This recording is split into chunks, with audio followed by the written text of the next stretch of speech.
Radio is live. Hey, happy Friday. It's Friday. Hey, Vipers.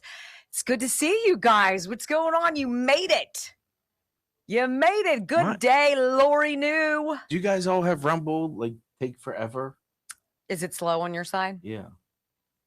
What's going on, Demanda? Hello. What's easy to be proud? Hello. How are you? G.I. Jenny. Dawn Parcel. Hi, Groom One. Don't forget to show up next week. What do you mean? I'm telling them. Oh, yeah. 100%. JD's back. You want to be here for JD, and it's the big build-up to our switchover. So remember, a week from Monday, we start August 17th. We start at 10 in the morning. So I'll be able to say good morning again, because I always say the wrong thing. It's great to be with you. Let's see what we got going on today, ladies and gentlemen. Brock gets to sleep in next week. You can sleep in anytime you wanted. Mm-hmm. Well, I mean, if you had nothing to do with it, it would, I would be. You'd be what? Bored and distraught. You wouldn't know what to do? I wouldn't know what to do. I got... It's like I'd be back 7 years, 8 years. Oh, back to the old way. Where I'd show up. Where you're just a button pusher? Yeah. You booked, but it's nothing like what we do now. It became no fun. Trying to change that for you.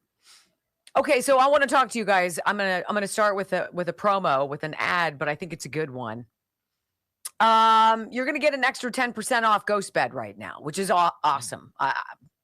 I'm just gonna say, if you haven't gone to buy a mattress anytime in the last several years, it's like there's nowhere to go anymore where you would actually try it. And if you think about how dumb it is anyway to go to those mattress stores, it's like you're gonna lie on something and gauge in like 45 seconds if it's something that you're going to spend a third of your life in, right? This is why, and I think a lot of people have just moved to buying mattresses online. There's a bunch of different companies. I didn't know about Ghost Bed until they reached out to us and were like, hey, your conservative message is like our conservative values, made in America, family run. These are affordable, elegant mattresses. That's a weird thing to say, affordable and elegant, but when you lie on them, you're like, oh my God. And you're going to get 10% off, extra 10% off. Ghostbed.com/Wendy. Throw my name in the promo code. 10% off. Try it for 100 nights. Try it, sleep on it for 3 months. How's that? Does that seem fair to you? Because it does to them. And remember, every mattress has its special cooling technology. So if you're a roaster in bed like I am, charcoal briquette, as Joe calls me, now you can be nice and cool on your Ghost Bed. Ghostbed.com/Wendy. I love them. And I love that they came back this week. So we'll do, I guess, at the pre-roll, Rumble Wallet prefers the pre-roll. So that refers to what? The top and the bottom, right? Rather than the middles? No, prefers to now. Now? Do it now. We have a minute. Okay.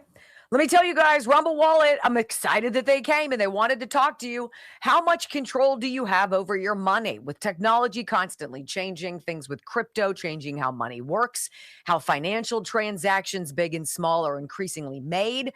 And so Rumble came up with Rumble Wallet, and it makes getting a wallet and buying cryptocurrency specifically easy, right? So with our partner MoonPay, you can use your debit card, your credit card, or your bank account to make setting up and funding your wallet easy. You can choose from Bitcoin, stablecoin tied to the US dollar, or Tether Gold, which is backed by real gold. And you can use Rumble Wallet to tip your favorite creators or to spend money however the Sam Hill you wish. That is your prerogative. Use the promo code Wendy, if I'm not mistaken, 20. Wendy 20. Click on that QR code, Wendy 20. Get $20 back. Do it now. I can. I was aware. No, I wasn't talking to you. That's your. Do it. Do it now. 4, 3, 2, 1. Welcome to your daily dose of facts to fight off the liberal gaslighting. You can be in the middle of a hurricane. You have sanctuary in the city of Chicago. Or you can be on a calm day. North is still north. You could be in a thunderstorm. I am angry. We are not going back. Not ever. North is still north. People can yell at me. The hell with the Supreme Court. We will defy them. North is still north. It doesn't change fundamental things. And in this business, right is still right, even if you stand by yourself. We don't get fooled again. No. Live across the fruited plain and from sea to shining sea, we are converting the Marxist left 1 hour at a time on the Wendy Bell radio program. Hey!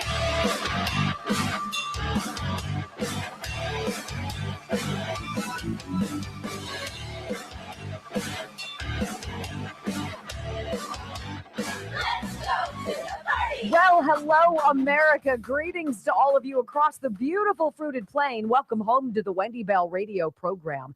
You know, before we get started, I want to just tell you out of the gates, hey, remember, I am off next week.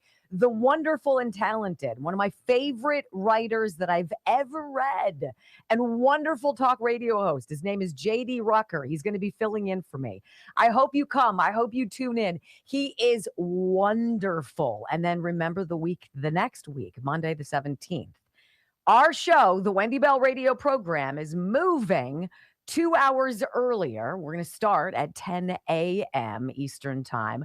And we're hoping that you'll join us and follow us and be a part of our family forever. So that said, we got a lot to talk about today. News about Todd Blanche, news about Marco Rubio, news about a new vaccine they super duperly want you to take. Moments away here on the Wendy Bell radio program. Welcome home. I pledge allegiance to the flag of the United States of America and to the republic for which it stands, one nation, under God, indivisible, with liberty and justice for all. Amen. You know, before I get into this mRNA flu vaccine, which totally has me baffled, I have absolutely no idea why the FDA would approve something like this, but we're going to talk about it. Before I get to that, it looks like Acting Attorney General Todd Blanche is going to become confirmed and going to be confirmed here imminently. There was a very interesting and important Senate floor speech that I think you should find. I would play all 6 minutes of it for you, but it really didn't fit into the show today. I implore you to go find it. It's from Bill Cassidy, the senator from Louisiana, the senator who voted with 9 other Republicans to impeach Donald Trump for inciting insurrection on January 6th. I wonder how he wishes he might change that vote today, knowing what we know now. Nevertheless, not a friend of this president. But he got on the floor of the Senate and he expressed his vote. I might not like the president, but this isn't a vote for the president. This is the vote for one man, Todd Blanche, to be the attorney general. I've talked to a bunch of people, Bill Barr, many others. I've gotten the good. I've gotten the bad. I've spoken with Mr. Blanche multiple times. He's admitted where he's made some mistakes. I am, and then he starts to literally cry. Not like, but like, you know, the man cry where you stop and you're like, oh, fudge. Here it comes. He says, I know I'm going to get dragged for this vote. What else is new? But I believe this is a good man who's going to do a good job. And by golly, that is what my job is to do here in the Senate. I was thinking about this, you know. So much of what we're going through right now, the deep state started, because it's not just Democrats. Sure, it was Democrats in the Oval Office with Barack Obama and Hillary Clinton and Clapper and Comey and blah, blah, blah, blah, all those people, Brennan. Sure, it was the deep state that concocted the Russia thing. There's a lot of blame to go around for what's going on in this country. They started it. This president has the opportunity to stop it and fix it. And that means not using his Department of Justice as a weapon, but rather as what it should be: a fact finder, a truth seeker, a judgment deliverer, and a justice seeker. That's it. So Todd Blanche is going to be confirmed. It was one of those, it was that Susan Collins, Brett Kavanaugh thoughtful moment. Now, hers was 45 minutes long when she said, I'm going to vote for Brett Kavanaugh. This was 6. But he was clearly moved by, Bill Cassidy was, by what was going to happen to him and how people were going to assail him for voting in favor of President Trump's pick to be Attorney General. That ought not be what this is in this country. Is this that turning point? Is this that flexion? Is this that moment where we can just knock it the heck off and remember what we're here to do? The media are here to be truth finders, to be question askers, to be the curious among us who see things and say, that doesn't seem right. I ought to investigate and then go dig. Not with preconceived notions, not to push an agenda, not to be propagandists, but to educate and to blow the whistle on things that we need to know about. And one of the things that we need to know about, ladies and gentlemen, is this new freaking flu shot, mRNA. Who's all ready to sign up for mRNA? I didn't get enough last time. Let me get more. Honey, get your purse. We're going to the clinic. No. Why would the FDA support this thing? Because I want to read this. Dr. McCullough, who has been nothing, Peter McCullough, has been nothing but a truth seeker, a truth finder, and a truth teller. Breaking, FDA approves Moderna's mRNA influenza vaccine, despite, you guys ready for this? Remember the whole adverse effects, side effects, right? 75.3% rate of adverse reactions. Wow, where do I sign up? Can't wait to get it. Come on, kids. Afterwards, we'll go to McDonald's. No. 75.3 adverse reaction rate. And it has a severe systemic reaction rate, nearly 4 times higher, not of a placebo, which is what you're supposed to do, saline placebos. They tested this new fangled Moderna mRNA gene scrambler against the current flu vaccine, which in and of itself is a shot in the dark, right? I mean, that's really what it is. The flu season is pin the tail on the donkey. You don't know where it is, but we're going to try to roll the dice, and to our best knowledge, we're going to try to give you a vaccine for this particular variant, which changes all the time, right? 75.3%, ladies and gentlemen. Let's check out the side effects. Let's see. I mean, is it bad side effects? Yeah, it's bad side effects. 3 in 4 adults ages 65 and older had a reaction. And reactions that stopped the day, literally that put you in bed and put you down for the count because you felt like Garbaggio. 4 times greater with this new Moderna shot, right? So I don't get it, than the flu shot that's already in existence. 4 times.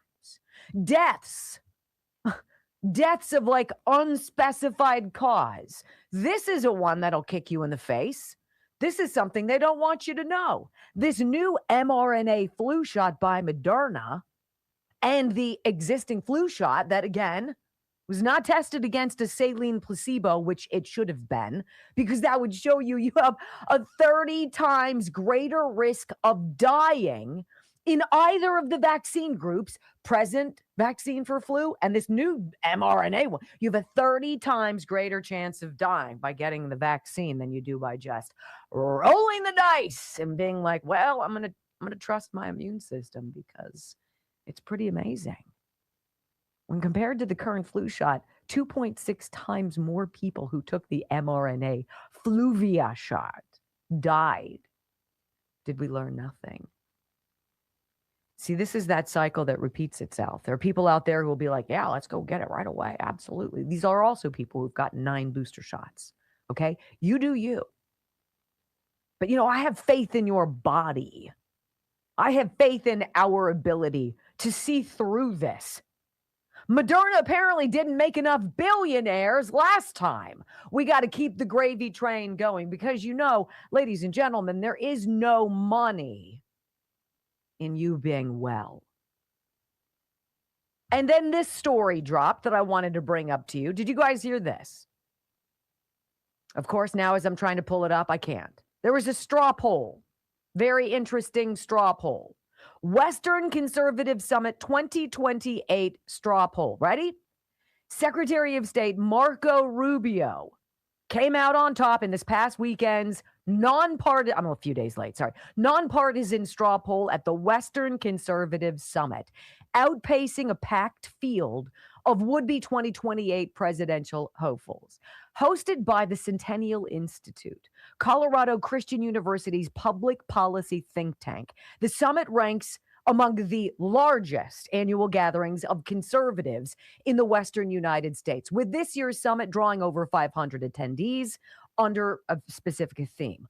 With a list of 27 potential 2028 candidates across the political spectrum, attendees were asked to select every candidate they approve of for the 2028 presidential race. Only 3 candidates got 30% or more. Rubio topped that particular question with 85%. J.D. Vance, vice president, had 71%. Ron DeSantis, 55%. Nobody else even close, ladies and gentlemen. But there was a second question that narrowed things a little bit even further. And I'm going to tell you what it was. When we come back on the Wendy Bell radio program, we're going to talk about the Senate downloading Fauci's government-issued cell phone when he was, the COVID czar. Oh, I can't wait. What's going to be on it? And however will we cross-reference it against his diary? Buckle up. Next on the Wendy Bell Radio Network. I'm surprised, but this has been the momentum, right? This has been kind of the vibe that we've been feeling for a while now, where people are like, that Rubio, he seems to be my guy. He seems to have the correct, he's been in office long enough. He seems to have the correct mentality, his whole demeanor, the way he handles himself, that he's bilingual, super important. And then you have J.D. Vance, who's kind of new on the scene like Barack Obama was, right? And while he's clearly being groomed by the president, MAGA might have other ideas. I don't know. We'll have to see. How do you guys feel? In the comments, I'm interested.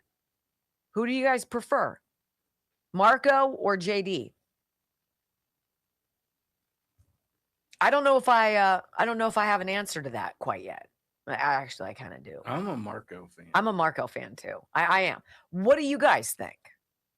980 rumbles. Great stuff. Thank you. But what's fascinating, like they have 2 questions and then they pull some of the other stuff.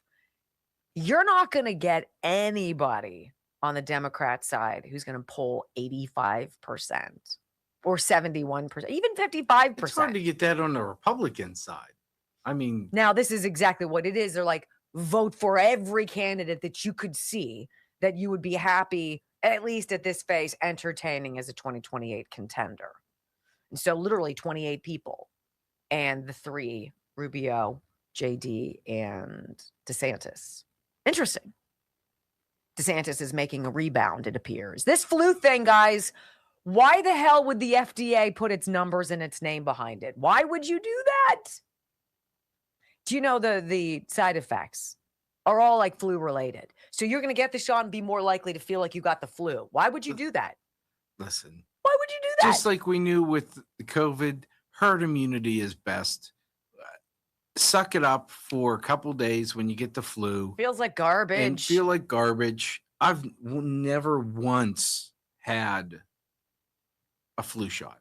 See, this isn't just for elderly. This is 50 plus. They're recommending it for 50 plus. I'm like, what? I fit that description now, and the answer is hell no. Hey guys, you know what I'm packing with me as we take the twins to college? Blood Flow 7. Seriously, I'm going to bloodflow7.com/Wendy. Stamina, strength, energy. You're just going to feel like You're the Energizer Bunny, and you're gonna be like, Shazam, what the heck happened to me? Yeah, if you're dragging, if you feel old and just out of it, the problem might be blood flow. And this is just nitric oxide. It's a gas molecule. It makes your blood vessels relax. More blood flows through when the blood vessels aren't so taut, right? More goes through to your brain, your muscles, your body. Bloodflow7.com/Wendy. 30% off.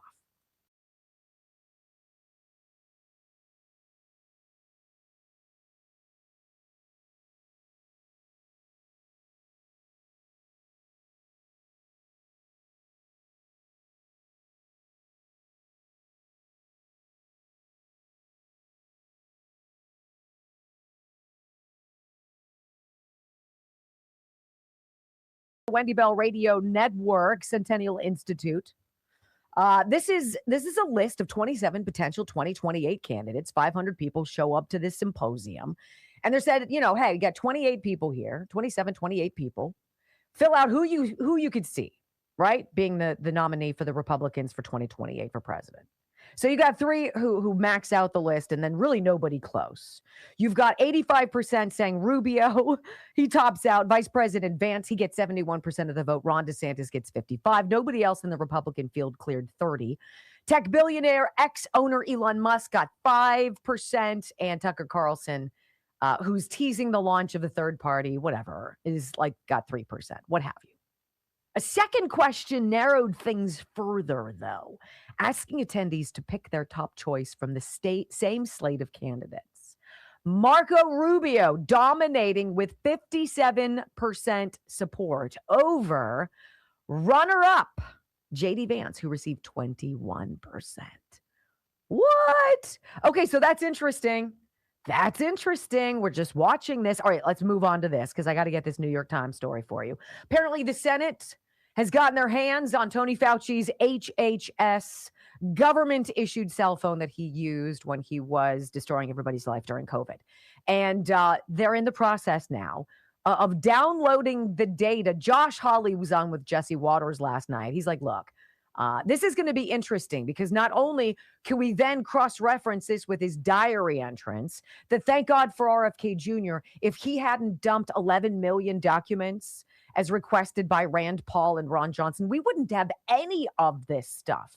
But we also find how behind the scenes, Anthony Fauci was on government time trying to get his staffers, his cohorts to nominate him for awards. Listen. The Senate has his phone. This is the phone that he used for years, we believe, as the director of the NIAID, which is the position he held during COVID. I understand we're in the process of downloading its contents right now.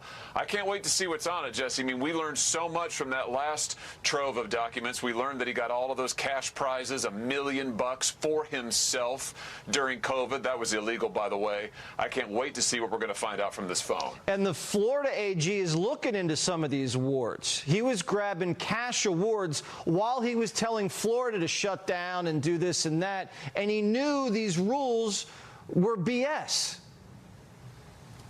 Yeah, here's the thing. The law prohibits a federal employee from soliciting cash prizes. It says you can't go use your employees to solicit cash prizes. You can't use your office, your email. Fauci was doing all of it. Was he even focused on COVID during COVID? No way. He was focused on himself. He was focused on getting rich. And Jesse, he got over $1 million in cash prizes in the span of 2 years. He's the highest paid federal employee ever. His pension is worth $500,000 a year. Net worth right now north of $12 million. It's a total scam.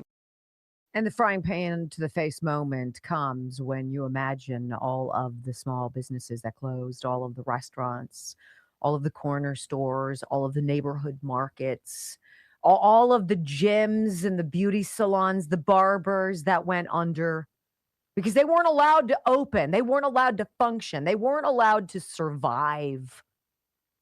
Meanwhile, he's in the background. Fauci is wheeling and dealing to enrich himself. I mean, you cannot get something that's more black or white than this. Now, I think it's interesting, of course, that they're saying Rand Paul has some kind of a vendetta. Ron Johnson wants to see him, see, we deserve answers. America deserves answers. What they got was contempt. That's exactly what Ron Johnson said. yesterday when asked by Laura Ingraham. He says, we have a lot more than just his phone, thanks to Bobby Kennedy. Here's Ron Johnson, senator from Wisconsin. If he's deleted texts, will you find those? We'll have to do a forensic analysis. Okay, I can't tell you what we're going to find, but we're going to scour that phone for any piece of evidence. Plus, we got 11 million pages from HHS because of Bobby Kennedy's commitment to radical transparency. We've gotten other documents. And so what you need for all these investigations, that you need a bunch of documents to compare it to testimony. I've invited him to come in for a transcribed interview, which he refused. I will subpoena him for that transcribed interview. I will subpoena him for that transcribed interview. And it was super interesting when the Senate committee voted yesterday to hold Fauci in contempt and to send that to the DOJ. I forget who the ranking member is, so the Democrat, the highest authority on the panel. It's Peters. He said in accusation of Rand Paul and Ron Johnson that this is something that they're just springing on the panel, that this is just thrown together, very haphazard. And Ron Johnson very calmly said to the ranking member, Gary Peters, how dare you, sir? I've been holding hearings for 6 years. I've shared with you and every Democrat on this committee the findings that we're hearing from people who've been injured. We've held hearings. You never showed up. You didn't click the links. You didn't open the folders. You did not care. How dare you? Tell me what my motivation is. I want the truth. I want the whole truth. I want nothing but the truth. Senator, that is where we are today, ladies and gentlemen. Things heating up for the good doctor, however, the biggest government scandal in U.S. history that the media still refuses to report on, right? We're going to hear more from Ron Johnson about Fauci and pharma's callous disregard for our lives and our liberty. Next on the Wendy Bell Radio Network. It's okay to hate everyone. I think, if I'm not mistaken, they tried to say they didn't have the password. Oh, screw you. Suck it. How about that, Jags? Okay, so if you get your health insurance through Obamacare, through this marketplace, the 3 million people skipped from this year alone, and then Cigna is getting out of next year, so then you're going to have fewer people paying into fewer providers. What's going to happen? The rates are going to go up. You're going to see a huge increase in premiums. For what? The Affordable Care Act sucked. No Republicans voted for it for a reason. And the coverage you get out of it sucks, right? And so Health Revolution came along and they had this novel idea. They're like, look, why don't we do this weird thing where instead of making people get this big package deal like your cable bill, how about we let people pick what they need? Like choose the channels you want to watch. Pick the services that you think are most relevant to you, that you use the most. Talk to an expert about how that looks. And then lo and behold, what? Save 30 to 60% on your premium? Yeah. That's not sunshine. That's real. Info.healthrevolution.net. Write it down. 800-868-6187. My son's doing this. I would not recommend my child go through something that I wouldn't recommend for you. Right? Info.healthrevolution.net. Please be under 65. Need to be moderately healthy. Right? If you're a gig worker, if you're self-employed, if you're on COBRA, if you're young and you're, recently off of your parents' insurance, like my son, Health Revolution, baby.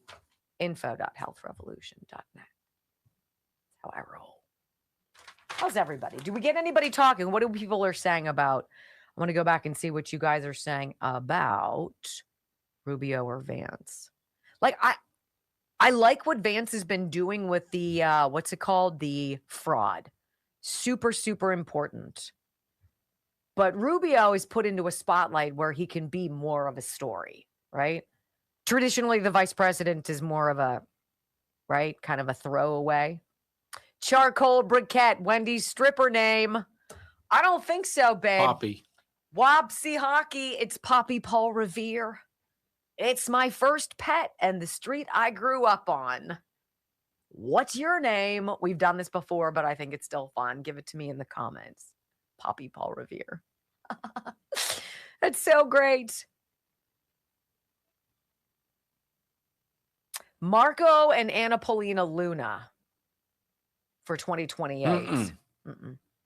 If you're putting a woman on the ticket, there's only one woman to put on that ticket. Harriet. That's my girl. Harriet Hageman is the only one I would 100% hook, line, and sinker be like that. All day, that. Yes. And I'll take more. I'd be like, how you doing? Mm-hmm. It's almost kind of sexy. It's attractive. Listen, the older you get, right? Your idea the idea of what sex appeal is. Yep. Brains is top of the list. I 100% agree with you.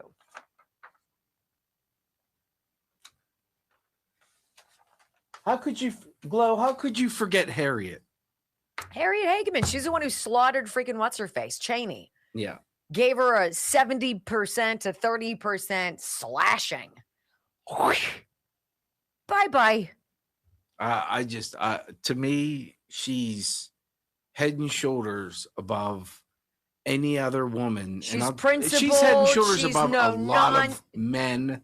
She's no nonsense. Yeah. Yes. I'd put her in the cabinet. I'd put her anywhere.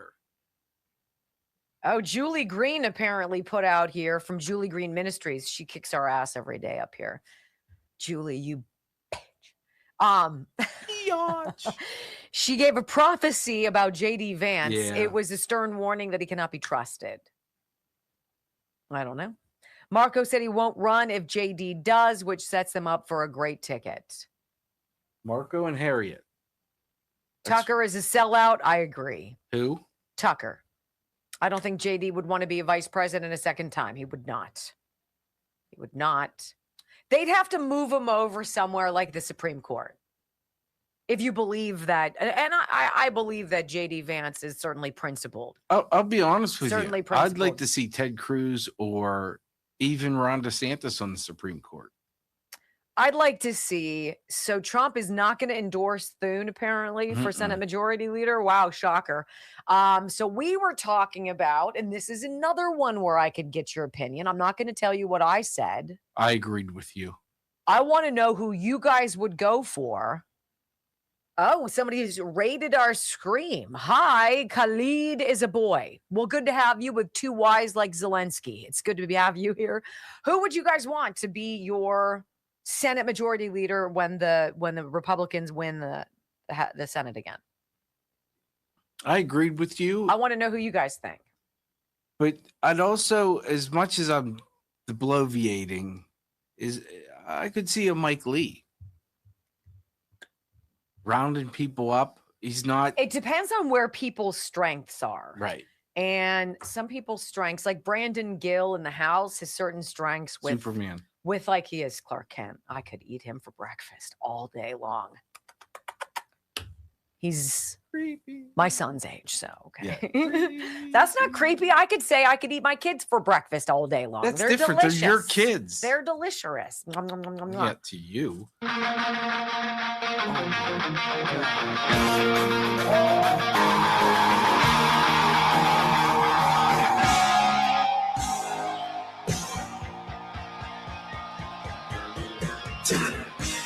Welcome back to the Wendy Bell radio program, my friends. And I want to put something in your mind. We were just talking about it on the live video stream. If you'd like to join in on that, all 3 hours live every single day.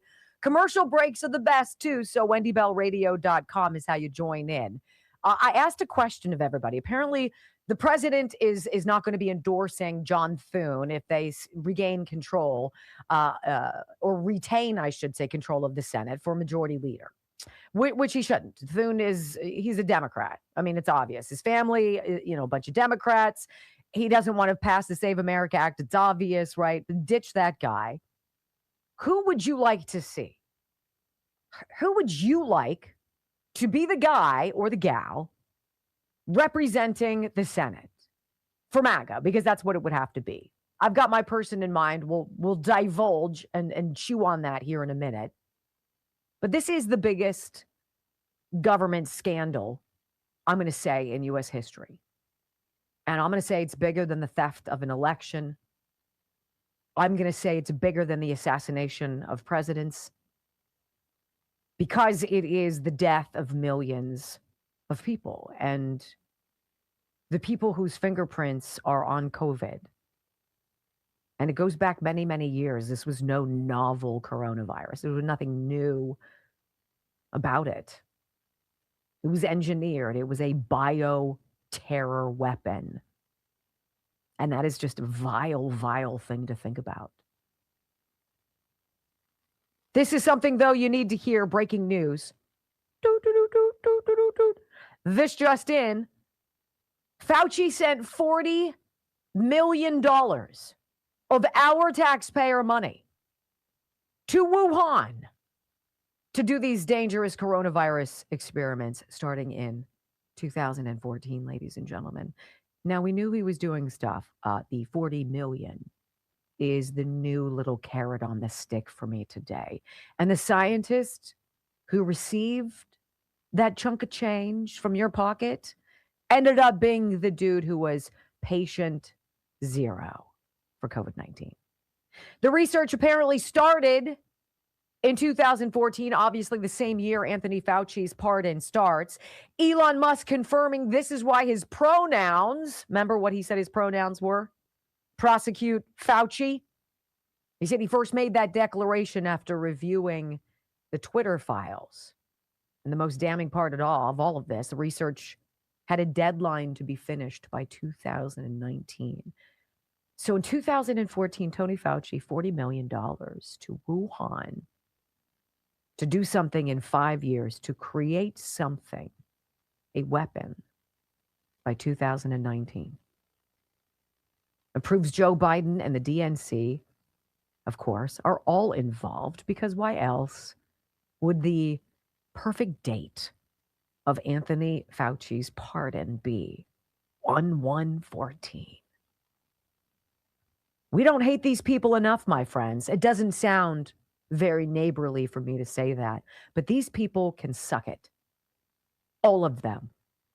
And there is no punishment that I will not revel in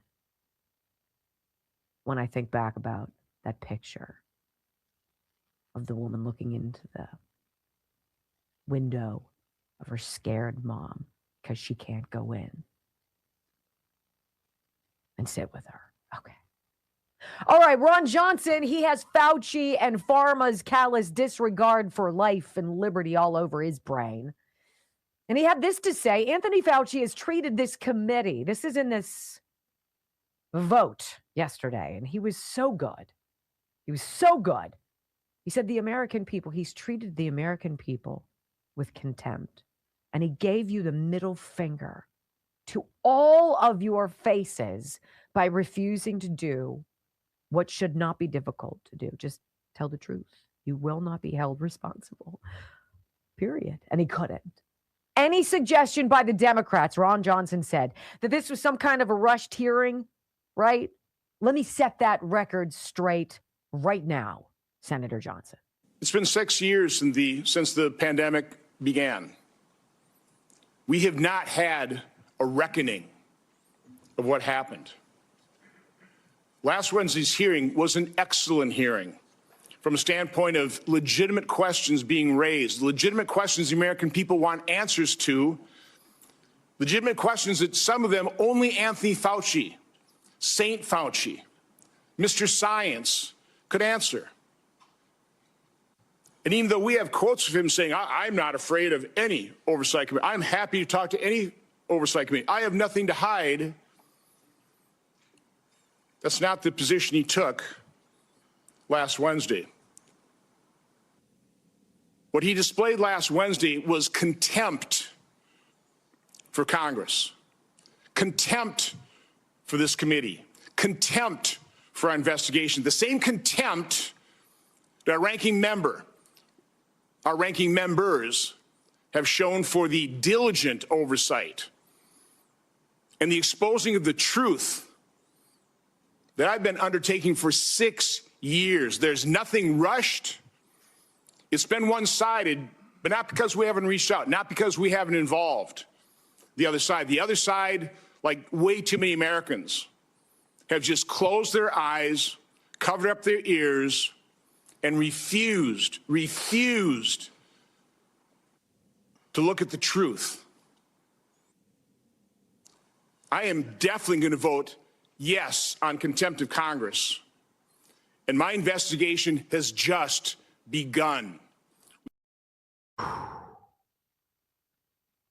That's strong. Grouchy Fauci, meantime. Oh, Tony. Dr. Fauci looked downright miserable. Did you see the picture in the New York Post? Oh, there he is taking out the recycling. What's wrong, Anthony? What's wrong, Tony?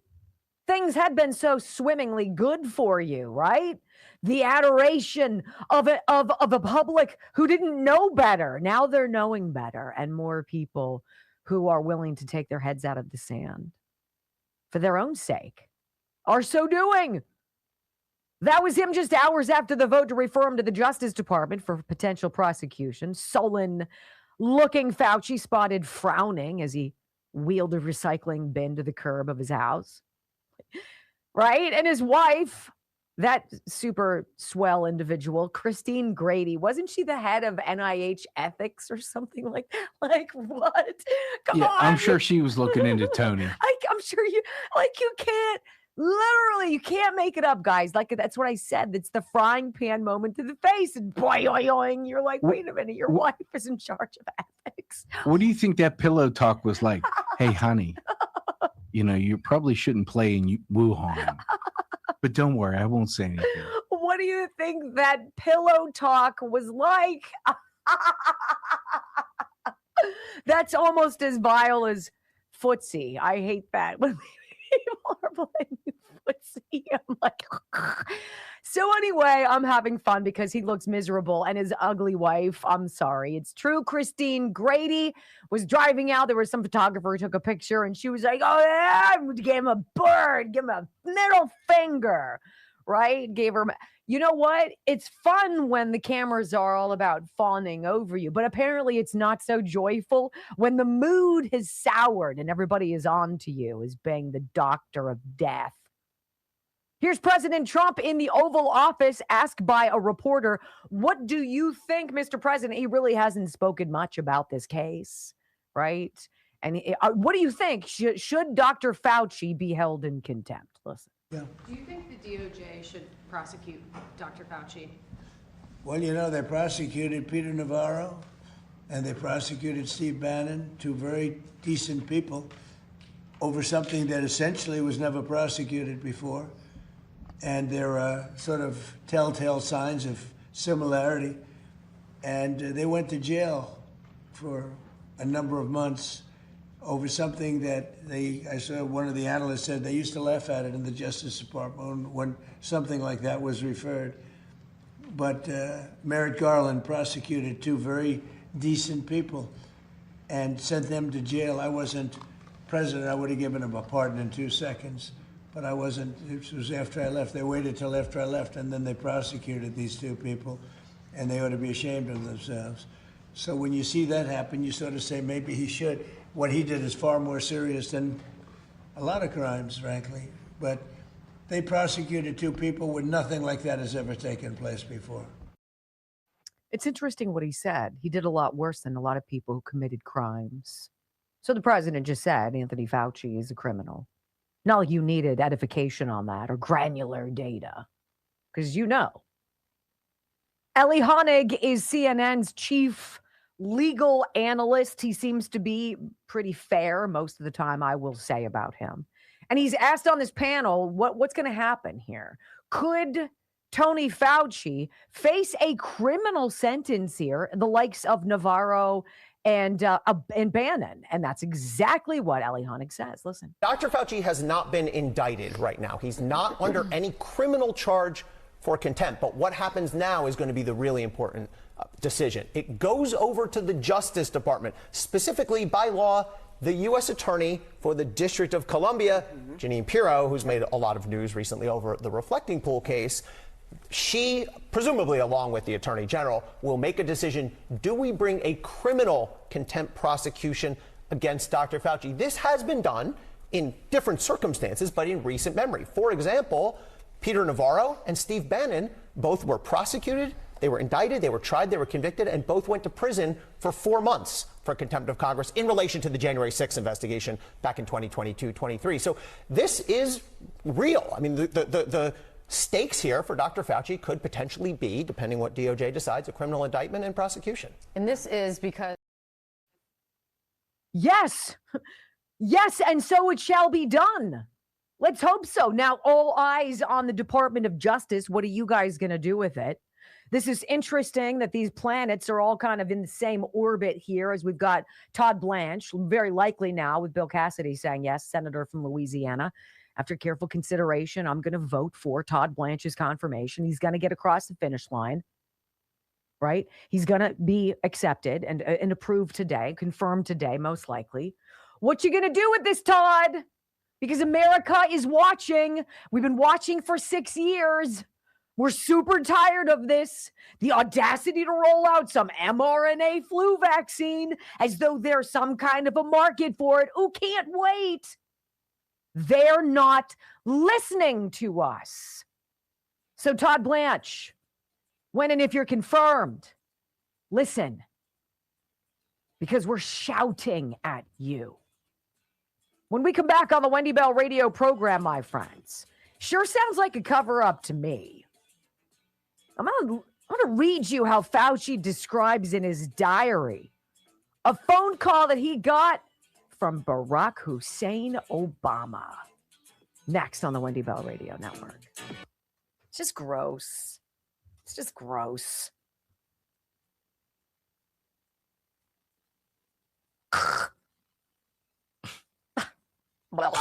It's just okay.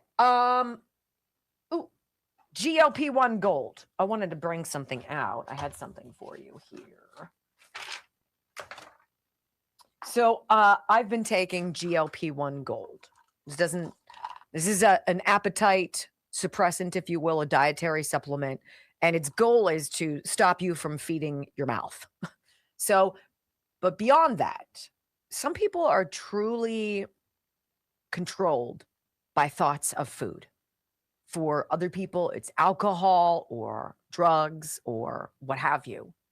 People literally can be ravaged by the same feelings for food. One of the things I notice about taking Juvenon's GLP-1 Gold, which is not pharma, it doesn't have drugs in it like that, is that it stops me from thinking about Cheetos, right?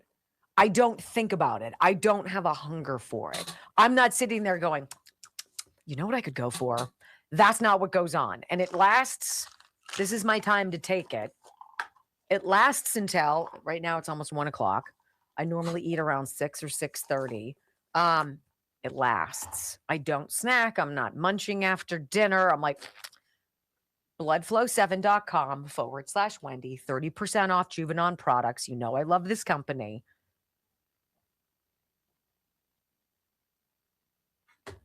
I'll take all the help I can get because it's the evenings that just absolutely destroy me.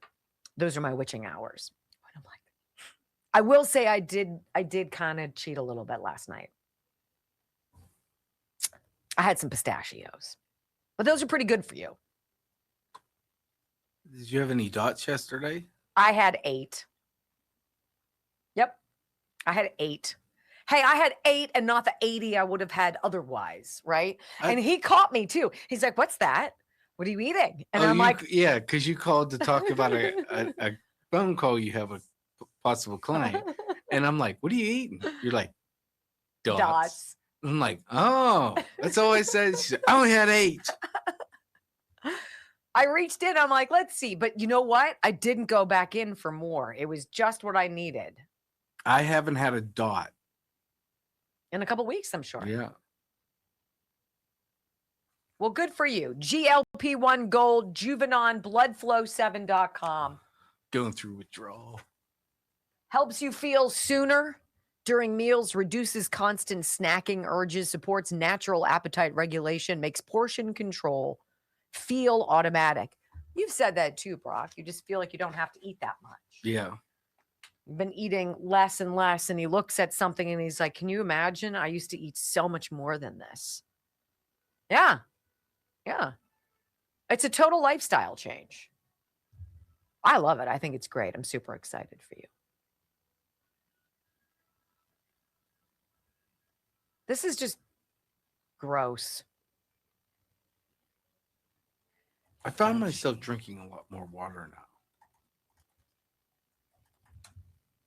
now. Oh, do you? I probably put down 20, at least 20 ounce things, which isn't a lot, but. You put down like 5 of these? Yeah. A day? Yeah. Oh my God. What?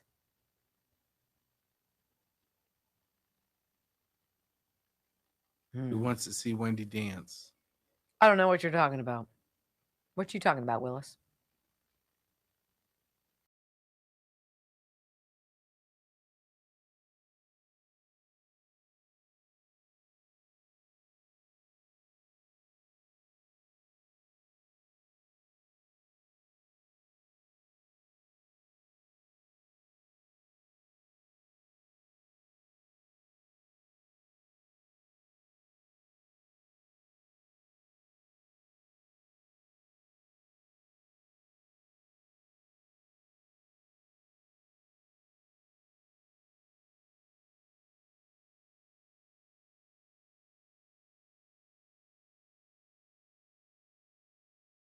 Michael, specifically not young Michael, right? Okay, so this 11 million pages of documents. Tony Fauci has so much reason to be absolutely terrified because there is going to be so much content that a steady drip of releases from the diary, from the phone, from these 11 million pages is going to be so damning. And it's going to be that slow drip that's ultimately going to wake up people who have their heads in the sand. So one of the pages in Fauci's quote unquote diary, and he kept quite remarkable notes.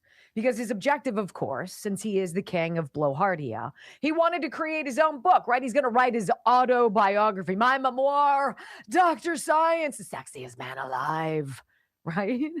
What? And in this particular entry from November of 2021, Tony Fauci chronicles a phone call he receives from former President Barack Obama. Why would Barack Obama, now many years out of office, be calling Tony Fauci during COVID? Well, Leslie Dock, this is what it says, call from Barack Obama. He brings up a name, Leslie Dock, some woman who worked with Obama and whatever, had contacted Barack Obama to ask him to give me a call to see what he could do to counter the slanderous lies that have been coming from the far-right press, the extreme right elements in society, and even several members of the Senate and the House. President Obama called me tonight at 5 p.m. on my cell phone and offered to help in any way that he can. Okay, so November 2021, we're all on to the vaccine. People are dying suddenly. People are suffering adverse events. We've uncovered that they changed the way they are signing death certificates now. Coroners are completely changing things. We're bringing up these things. Why would Barack Obama be running interference?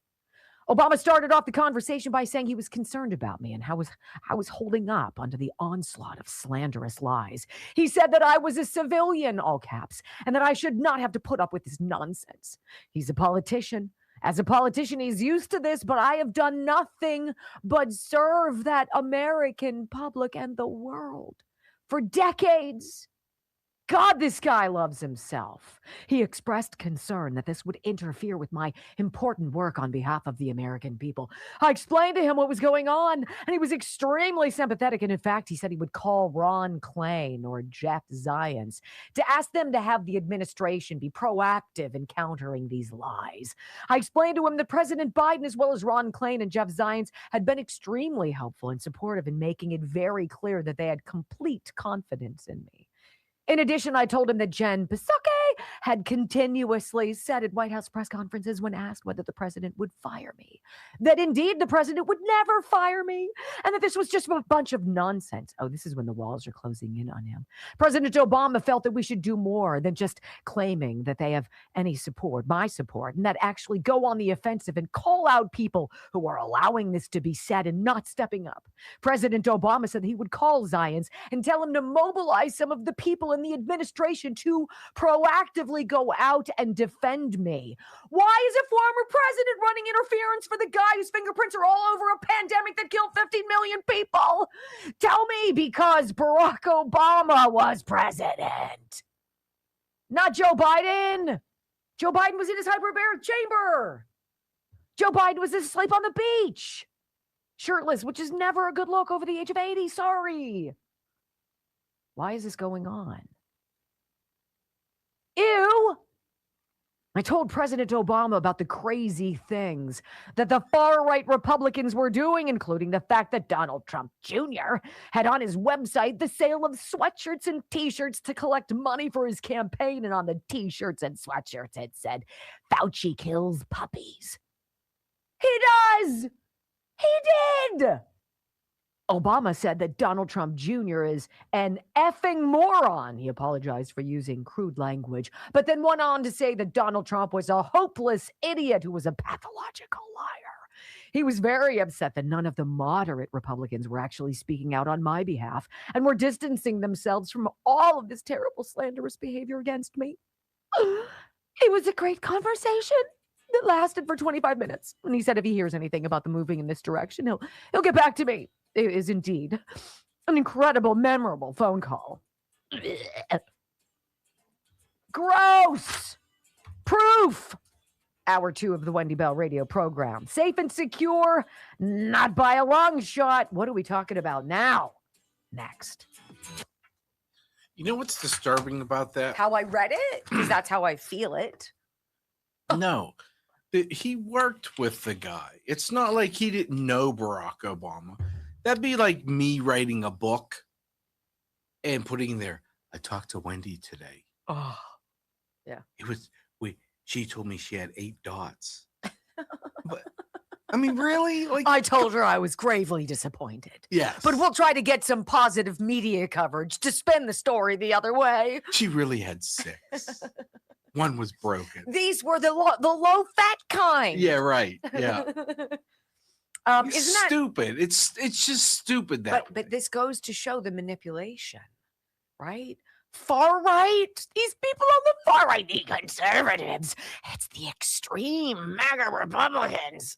I mean, what do you guys feel like? Am I extreme in your mind? Do you find me to be extreme? Am I like, woo, she's a crazy one out there? Woo! No. When they know better, people suck. I hate everyone. But not Dr. Gundry. Not Dr. Gundry. So if there was a way that you could do something and all of a sudden lose weight, like flip a switch in your body and start losing weight, then you started losing more weight, then you realized you really weren't hungry, and then you were losing more weight, and then all of a sudden you'd lost like 20 pounds and you're like, what? You'd be happy, right? Without getting a shot or anything. Hell yeah. Right? That's MCT Wellness, thehealthyfat.com/Wendy. That's what Dr. Gundry has invented.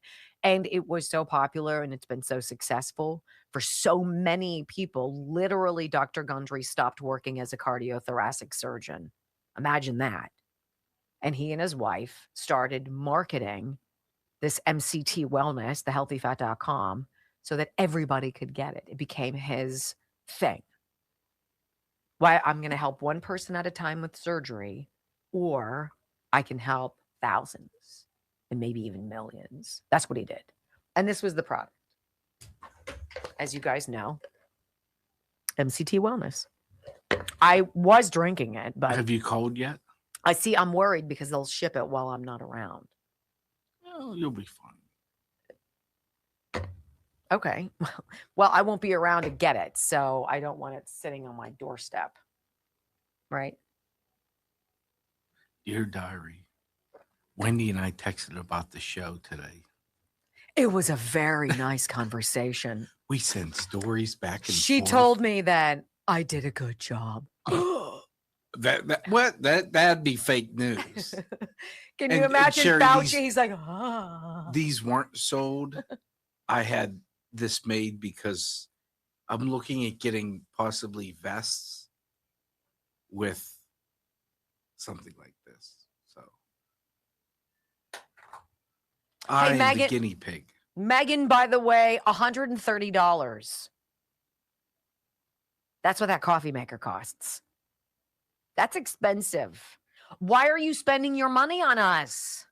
Like I said, Brock saw this really nice car. His golf game suffering a little. Nice clubs would be nice. I'd love to have a new such and such. Yeah, I need a 56-degree wedge. I do. Yeah, I do too. There's And that I'm yard- not saying that you should buy this, anybody. No. So don't. No. Don't. Yes. Michael said he struggled today. So my family is in South Carolina golfing. Although he did beat everybody else. These are my kids. And Joe playing a really nice course. Really nice. They play the RBC Heritage there. It's a PGA Tour event. It's a really nice course. Michael agreed to be Roger. a great place for a Team building experiment or a team building process. Wendy Yep. Bell Radio golf outing. Right. Is that going to be after or before the football game and the bourbon tour? Well, nothing's been set in stone. Oh, you're flexible. How nice of you. In the comments section. How nice of you.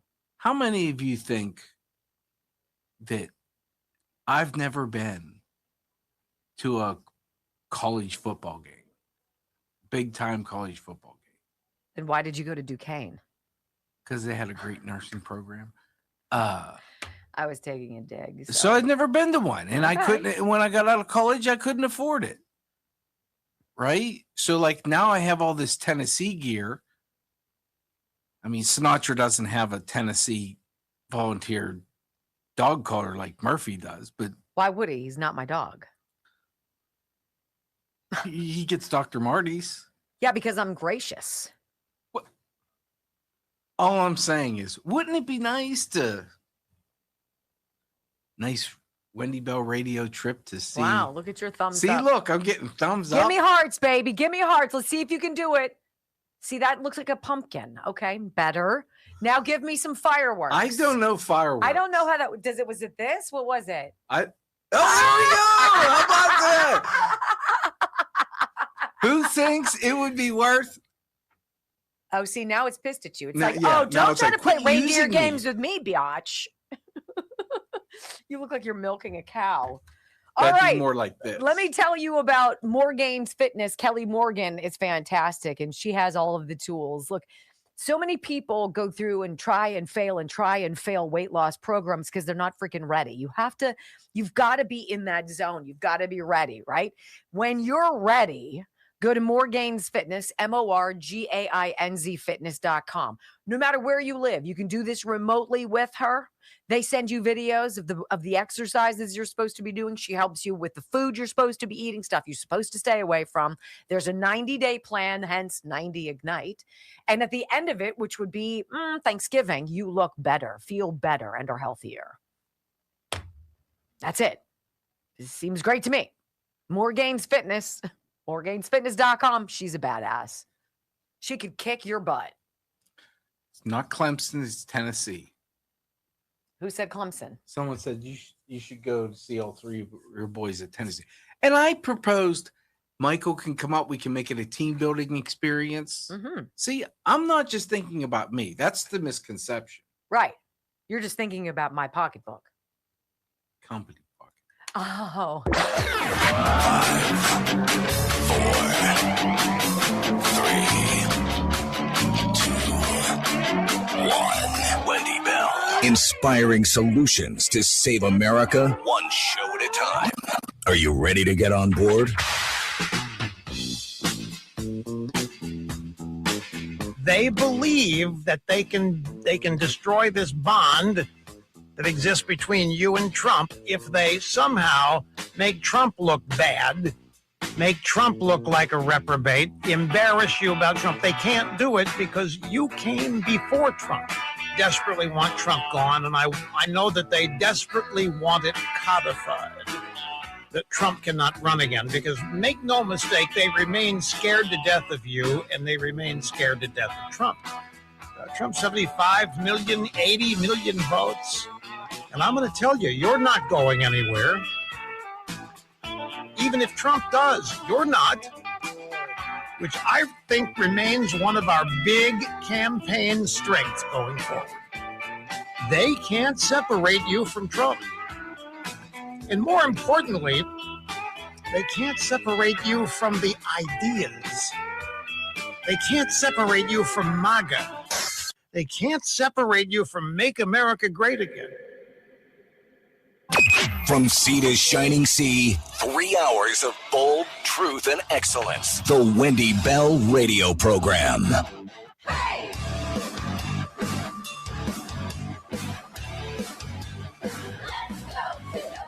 Welcome back. Hour number 2 of the Wendy Bell Radio Program is live. Follow our podcast. 8.5 million people have. Wendy Bell Radio, plug it in wherever you get your podcasts. Also, wendybellradio.com. If you want to join the video stream, we're delighted to be with you. Thank you for your time today.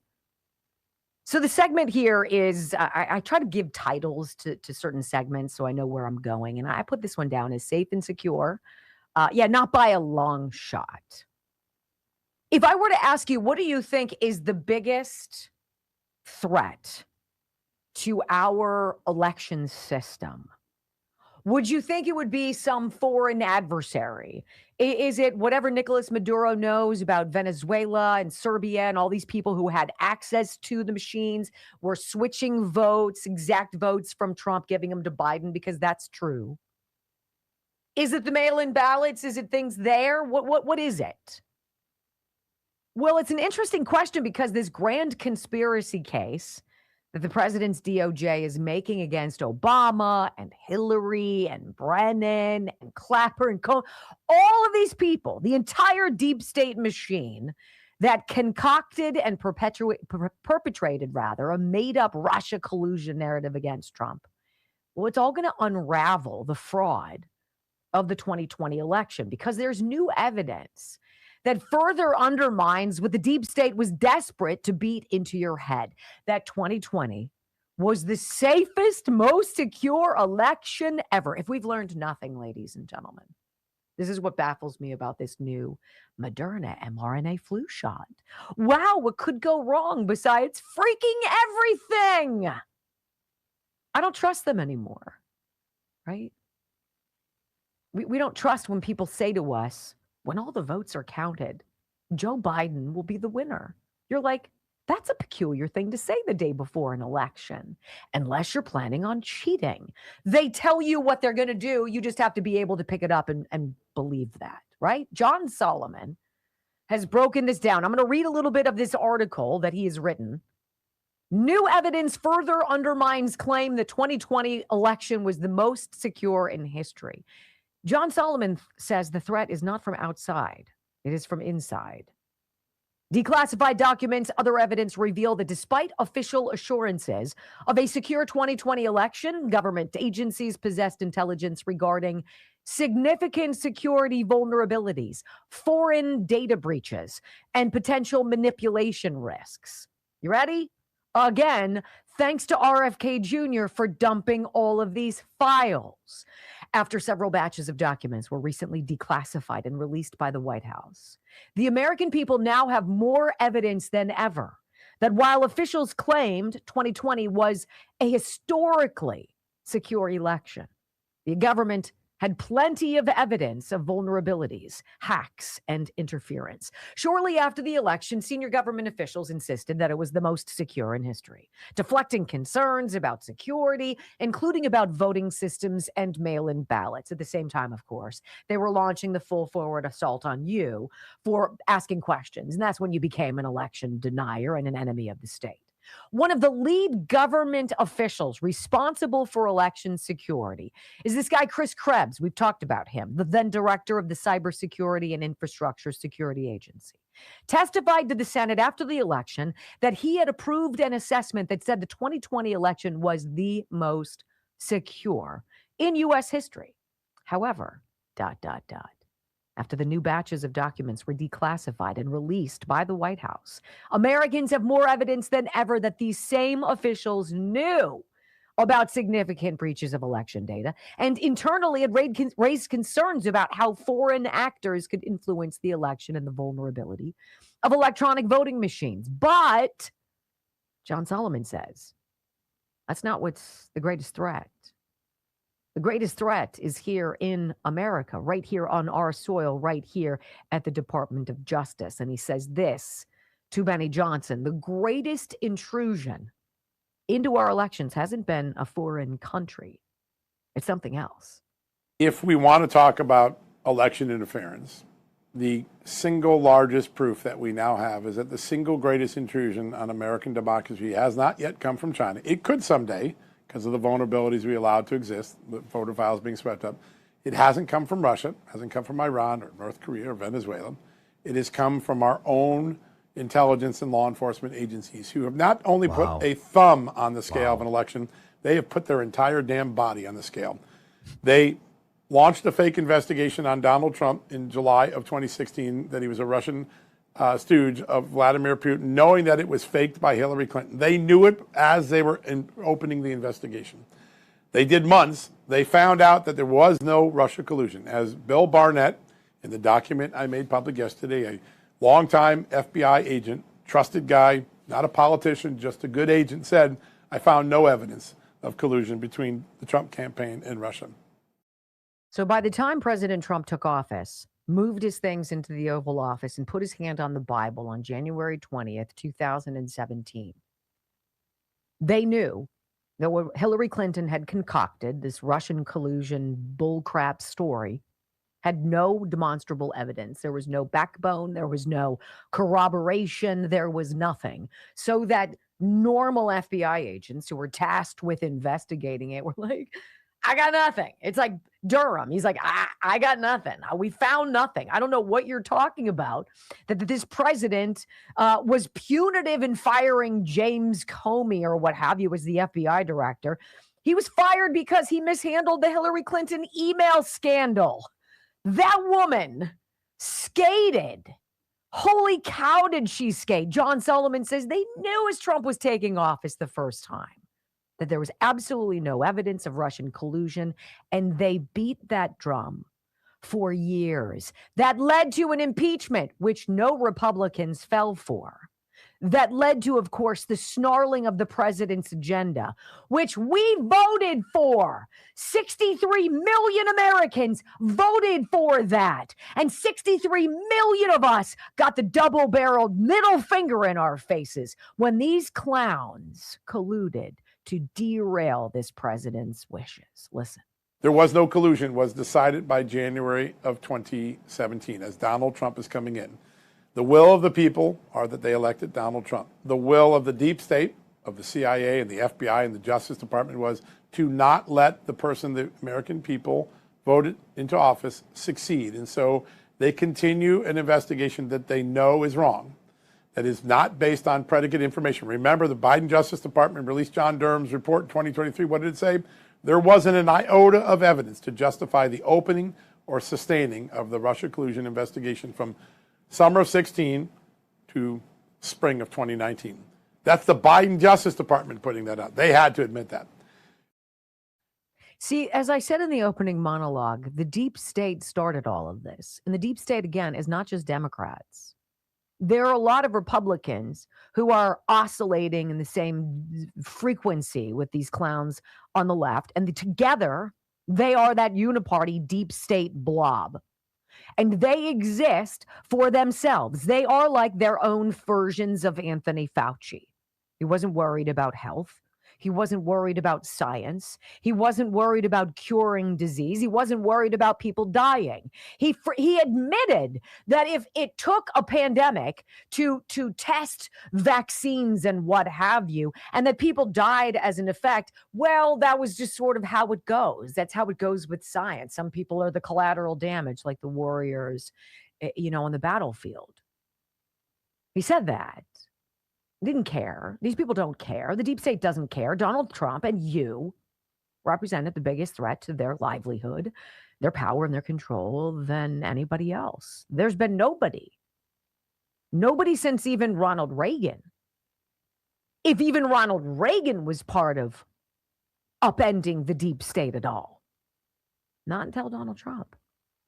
Because he was rich enough, connected enough, knowledgeable enough. And I suspect a time traveler. I'll just put it out there because I can.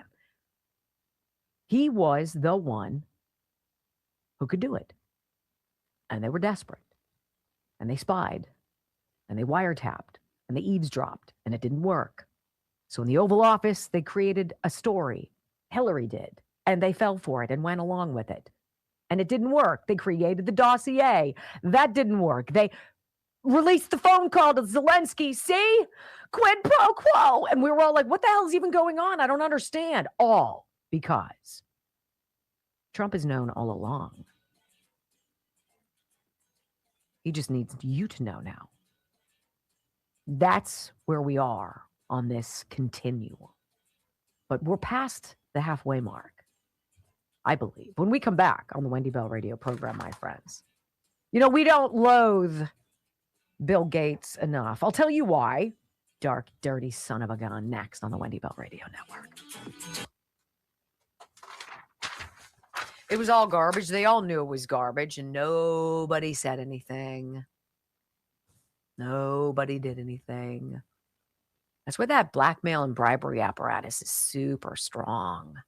How many people had to cheat in 2020? And they all kept their mouths quiet. Why? You don't want to be on the wrong side of the machine. They'll come for you.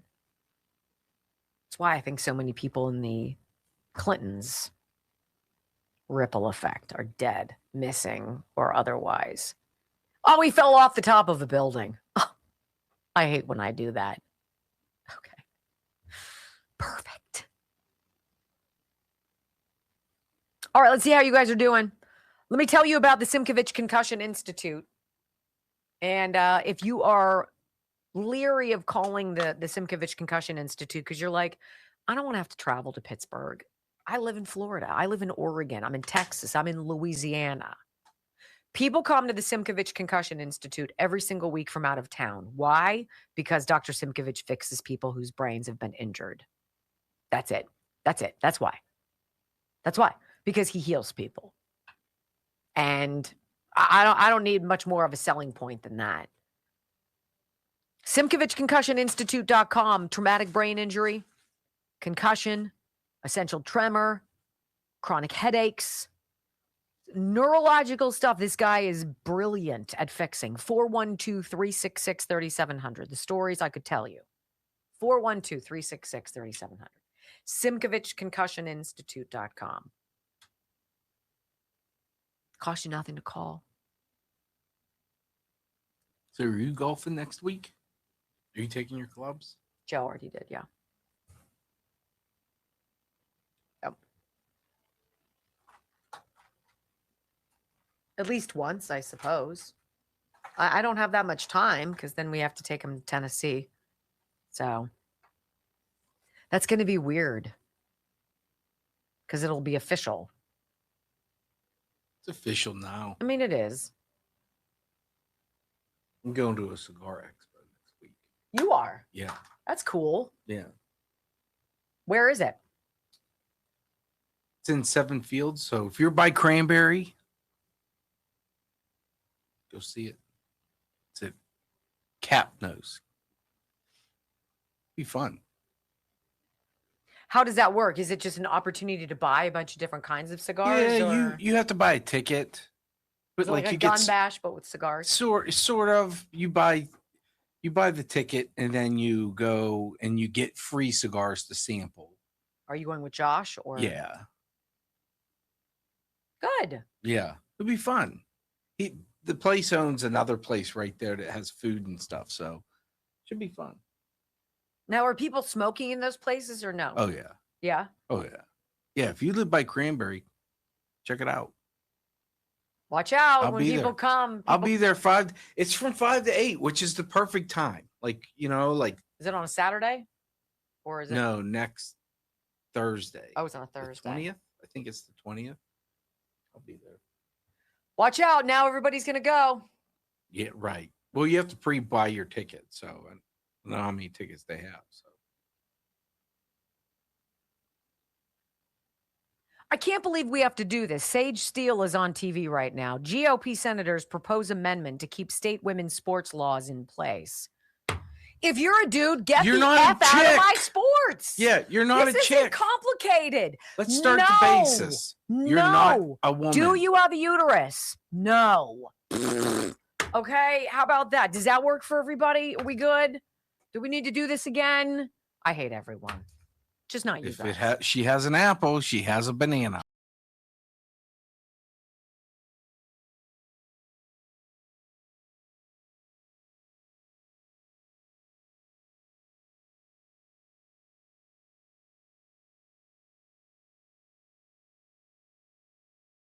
Back to the Wendy Bell radio program. Look, gloves off. I don't need to tiptoe around these individuals. These people don't deserve my respect or yours just because they're rich. If anything, it seems like there's an inverse relationship between zeros in your bank account and the quality that you are as a human being. It might be a broad brush. It is, but it seems like that in a lot of instances. Money doesn't give you virtue. Somehow it makes you dirty in some instances. Did you know that Bill Gates, who is not a government employee, right?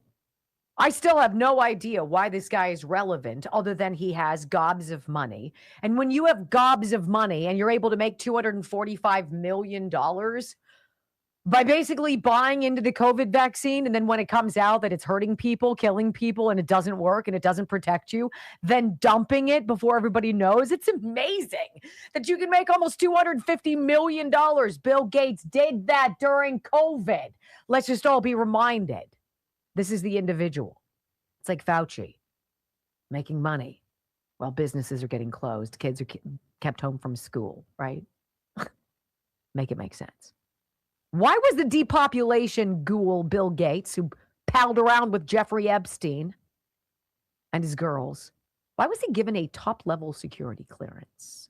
Top level. And why did he have it? For 7 freaking years.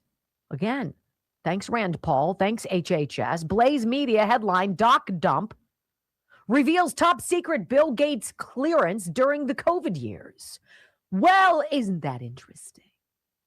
Senator Rand Paul says that Bill Gates had a, quote, private editor who worked at the National Institutes of Health. Really? At the same time, Paul released documents that point to Bill Gates, having the highest level of access to the Department of Energy, as well as getting insider briefings from the Defense Advanced Research Projects Agency, DARPA. Well, it's amazing. If you get advance notice about things, what can you go do with it? Oh, that's right. You can go invest in it. Oh, you can go spend your millions of dollars and grow your millions and billions and zillions of dollars so that you can then, as a puppeteer, go use it to influence people, because that's what he did. Bill Gates owned the media. He owned CNN, the BBC, Al Jazeera. Right? Imagine making millions and hundreds of millions of dollars off of people being told to get something that they knew was terrible. Well, this clearance is known as Q. Known as Q clearance, the DOE classification is the department's rough equivalent to the top secret national security information clearance for access to restricted data, the DOE's special category of classified information, in a huge document dump. As part of his ongoing investigation into the origins of COVID-19, Rand Paul showed that Bill Gates held that clearance for 7 freaking years, including during the height of COVID. The period spanned from June 11th, 2014. Now 2014 comes up a bit, to December 6, 2021. Those dates were provided to Paul in a June 30 letter by the Department of Energy. Further documents reveal that Dr. Anthony Fauci served as Gates' private editor, with Gates requesting Fauci's feedback on a memo in April of 2020. The memo was titled Pandemic 1, the first modern pandemic. Oh, we're so excited. We did it, honey. We did it. We've infected the world. Now let's get rich off of it. No, that didn't happen. Of course it did. Gates later asked Fauci to edit his book, How to Prevent the Next Pandemic. Well, you don't have scumbags like Fauci and Gates anywhere near stuff. Maybe that would start. Another item released in the file stated that DARPA had given the Bill and Melinda Gates Foundation a private briefing on 4 military biological threat programs. This included a 90-minute session on programs like Preempt, which has a stated aim of, quote, targeting viruses in animals before they emerge in humans. You know, I found that they don't emerge in humans as quickly when you don't have dirtbags paying $40 million of our money to the Wuhan lab to create a more virulent virus, which was not novel at all. We've known about it for a while because it was all patented. And then launching that on the world. That's what I find. You guys want my top security clearance? It's called common sense. You don't let these scumbags anywhere near anything of vital importance. But, you know, why wouldn't the Bill and Melinda Gates Foundation have access to all this stuff? I mean, it's so disheartening. It's so diabolical. It's so almost inconceivable. And then you're like, well, but, you know, it is the deep state and they suck stones every day of the week. So that's where we are. Bill Gates, who, by the way, looked as horrible as Anthony Fauci did yesterday. My. How transparency makes people age super fast, doesn't it? When we come back on the Wendy Bell radio program, my friends, Abdul El Sayed. He's got a bit of a problem, y'all. It's called the working class problem. They don't like him. Next. I don't know. I can probably fix these problems real quick. Get the hell away from our stuff. You're fired. You're fired. Get away from our food. Get away from the sun. Africa wants you to stay the hell away from their daughters. Why? That's how he figures out population control. It's so diabolical. So.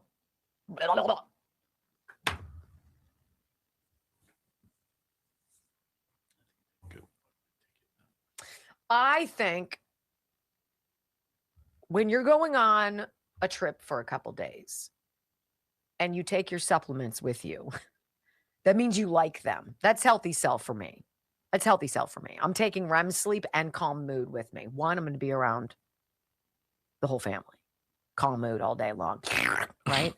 Then at night, Joe,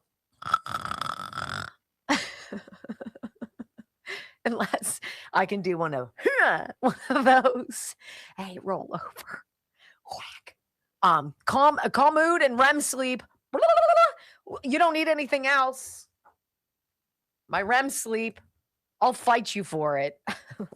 So good. Healthy cell. Get into your cells. Don't poop out your supplements, right? If you take pills and capsules, sometimes they're hard for your stomach acid to digest. That's why this is in a microgel. Dissolves, gets into your bloodstream, down to the cells where you need it, so you feel it, and it's fabulous. It works. Healthycell.com/Wendy. I have to change the batteries in this. Good, I'm busy.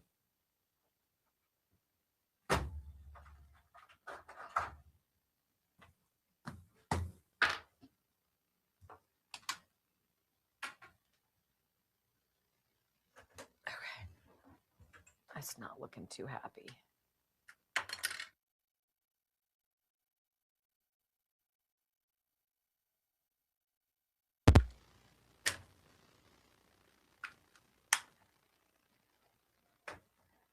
Whew.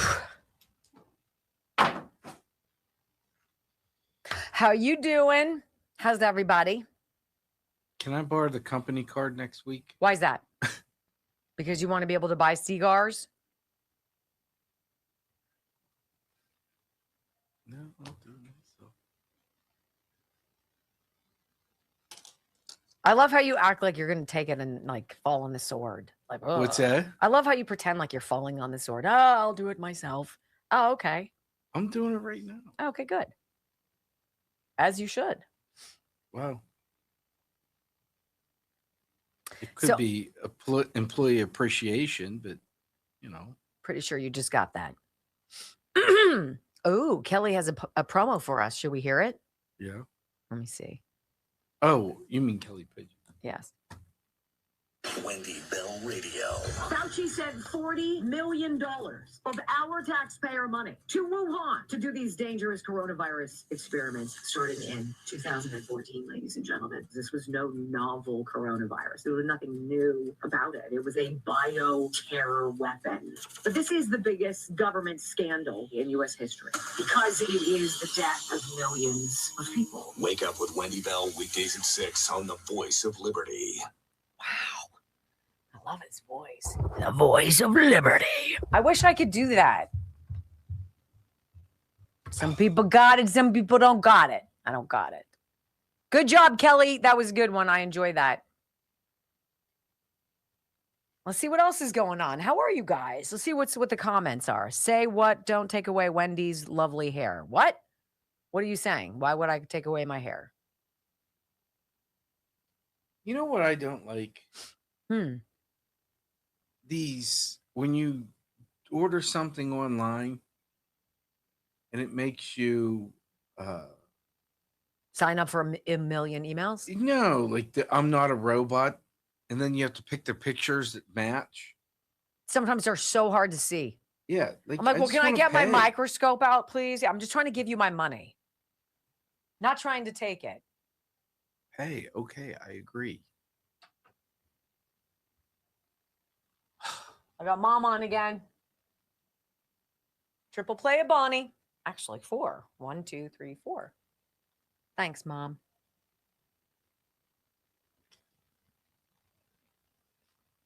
I love how Brock's mind is on cigars. Oh, I want to do this verification complete. Continue your order in 5 seconds. Oh. Okay, pay.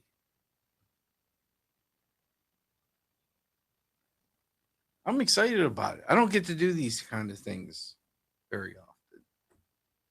But why? Because the timing doesn't work out? Everybody has them like late at night. Yeah. Right? They start at 8. For those of us who are senior citizens, or at least act like it with our schedules.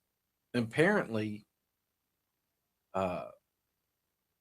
there's whiskey tasting too. Which is nice.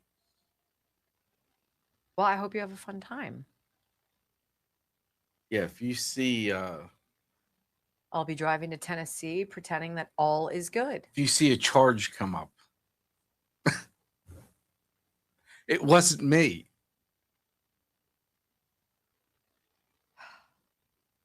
Nice box of cigars would be nice. It'd be appreciated. So go buy No them. Sunday show this week, by the way, but there is a pet show. So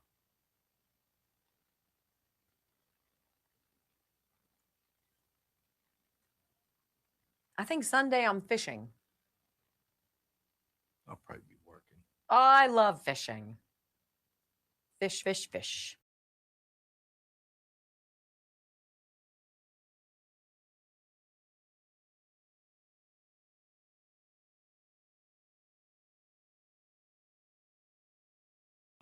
So all of the Fox News headlines, I've got a couple different monitors here in the studio.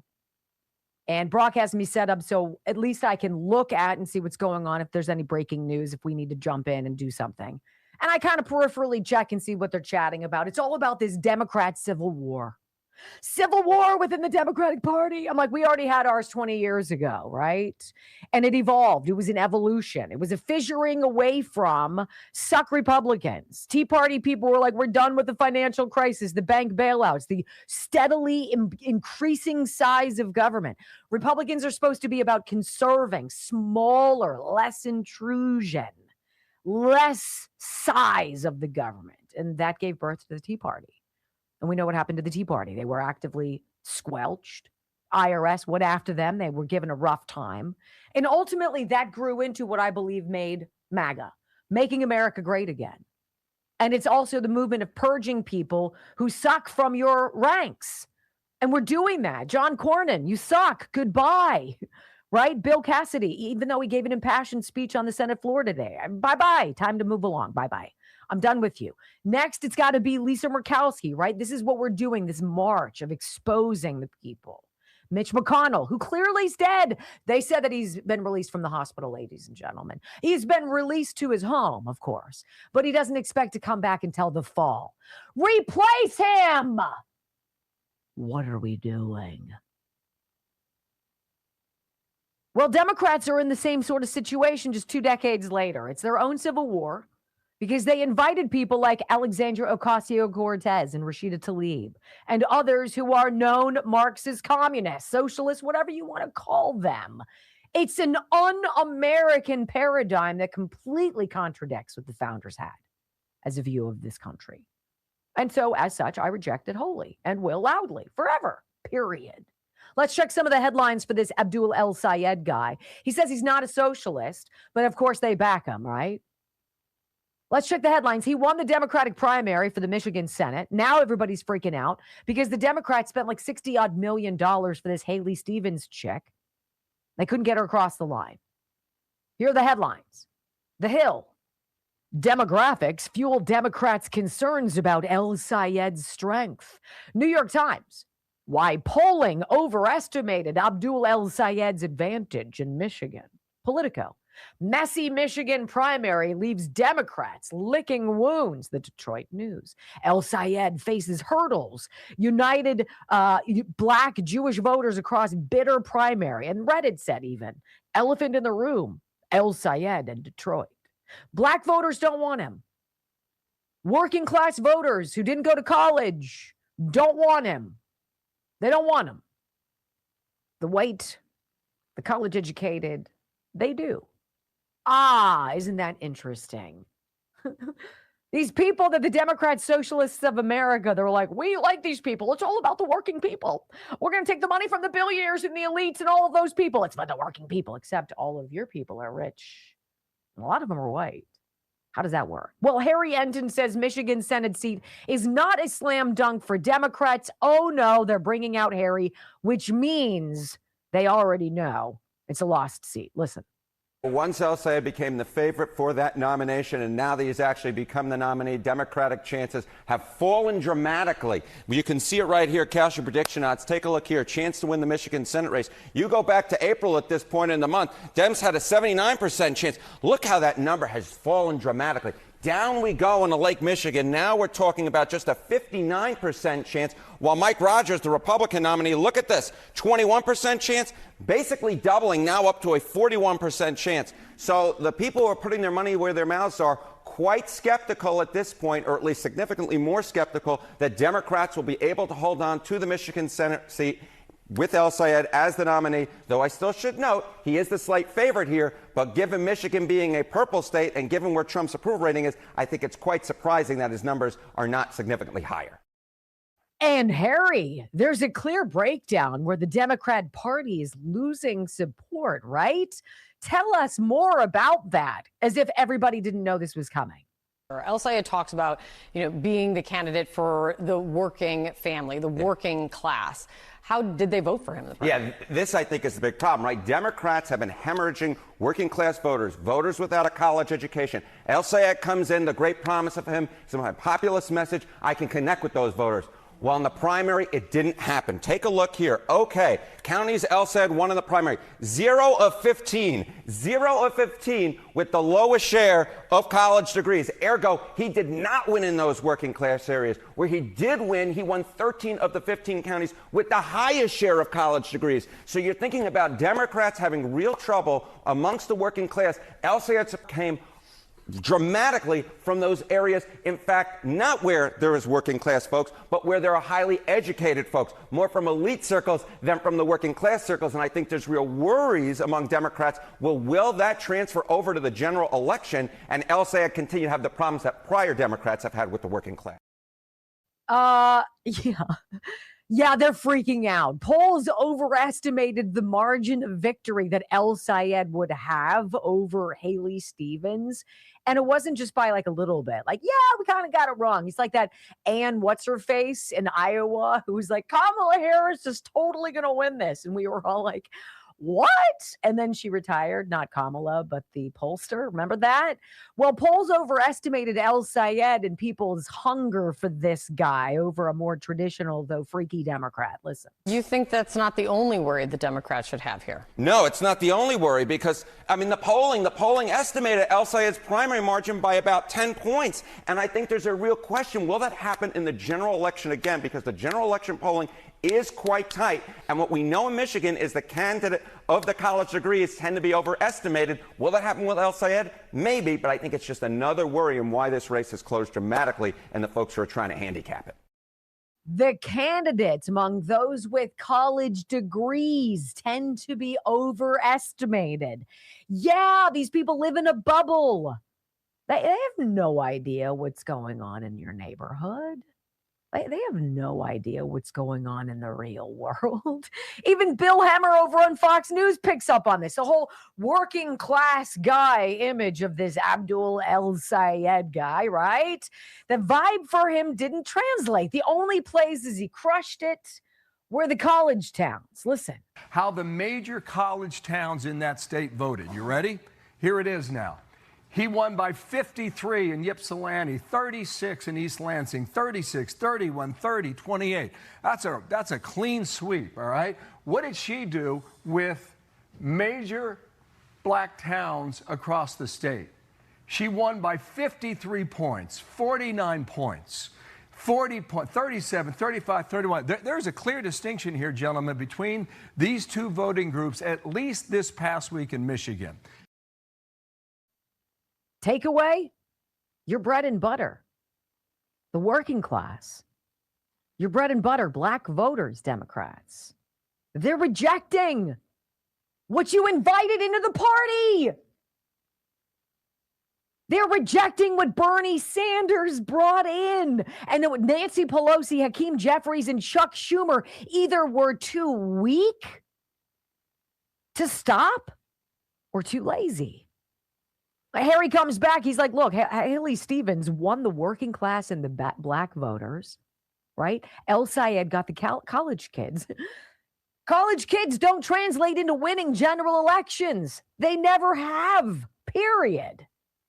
And what you see here is you see that Haley Stevens did particularly well in this corridor. And what's in this corridor? Well, there are a lot of working class voters and a lot of African American voters. Abdul El-Sayed did very poorly amongst these groups in the primary. It's going to be very interesting to see whether or not he can bring them into the tent come the general election, bring those swing voters with them, because where Abdul El-Sayed did well, to be honest with you, we're really just college towns. That's where he really ran up the score. This is Ann Arbor. Ann Arbor's in this county, and Ann Arbor, of course, is the University of Michigan. We zone out a little bit. Another place he did particularly well was Lansing. Again, we're talking 20-plus point margins.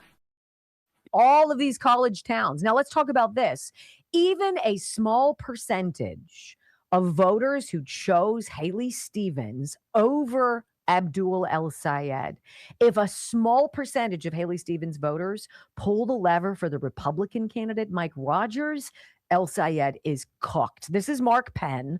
He is a former Bill Clinton advisor who says this spells doom for Democrats. The question is whether or not a lot of the moderate Democrats who were for Stevens will say, I just won't go there. I will defect from my party. Is it possible to find 5% that will do that? It is highly likely that you're going to find 5% of those Stephen voters who are going to switch to the other side, and that alone would give a margin of victory to Rogers. Which is interesting, which is why Abdul El Sayed now is trying to campaign with Haley Stevens. Like, come into the tent, be part of me. I know I beat you. I know I beat you. I know that the party spent $60 million on you, but come on in because I need you to get this over the finish line. I don't think the moderate Democrats are going to go for that, and certainly not black voters, and certainly not the working class. J.D. Vance, for a guy who says he cares about the working class, it's amazing how El Sayed has done two major things wrong to turn off the working class voters in Michigan. Because Al Sayed, he's this guy who holds himself out as a working class hero, as a guy who's going to fight for the working class. How does he fight for the working class? By flooding his state and his country with low-wage immigrants. Of course, those people will drive down the wages of the working class. And he also doesn't want to do anything to protect the Michigan auto industry. He has fought against the Trump tariffs that have saved the Michigan auto industry. So, interestingly, as much as the media will pull this guy out as a socialist, as a guy who's trying to stand up for the working man, where did he do the best?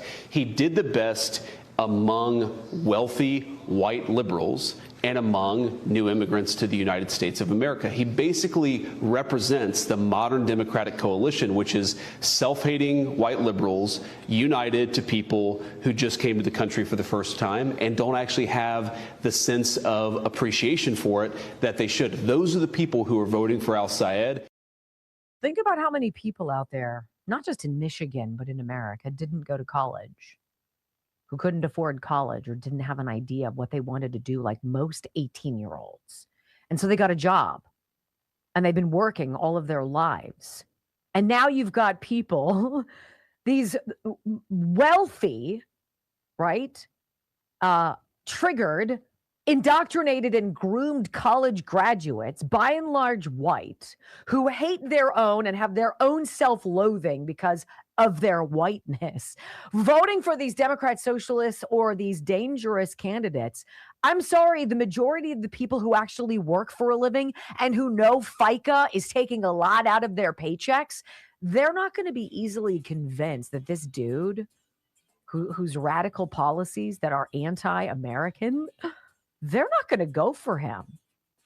Loss of a seat, friends, for the Democrats. When we come back on the Wendy Bell radio program, comedian Adam Carolla, he hits the nail on the head today, right? He goes after, in support of Aaron Rodgers, goes after Terry Bradshaw. And it's a fascinating turnaround. You got to hear this. It's time. Next on the Wendy Bell Radio Network. Let's call out all the people who were wrong, ladies and gentlemen. It's time that we call them out. If they're not going to go on an apology tour, we'll make them shameful. Well, shameful. And I like Terry Bradshaw. He is who he is. But don't you love the talking about should stay in their lane? Aaron Rodgers should stay in his lane. Terry Bradshaw needed to as well. Yeah. Meanwhile, you're getting out of your lane to criticize somebody else about them staying in their lane. I'm not going to tell you how to throw a spiral. Right. You probably shouldn't tell me how to feel about vaccines and about natural immunity. Once again, the hypocrisy of people who are liberal. It's breathtaking. Yes. It's breathtaking. Absolutely. Hey, disinfectwithsniper.com, 20% off. 20% off Sniper. This is the ultimate must-have back-to-school antibacterial, antimicrobial, antifungal, #1 hospital-like disinfectant spray ever. It's safe enough that you could spray it in your face. I actually have before. It smells good. It smells good. You don't even have to wipe it up. If you've got kids who are playing football, kids who got whatever, if you got a smelly place in your house, clean it with disinfectwithsniper.com. You want to wipe down surfaces, you want to keep germs and what have you at bay, disinfectwithsniper.com. 100%. 20% off right now through the month of August. And it's phenomenal. But everything on his website is phenomenal. So I think you're really going to appreciate it. Disinfectwithsniper.com. 20% off. No promo code needed. It just takes it off right there.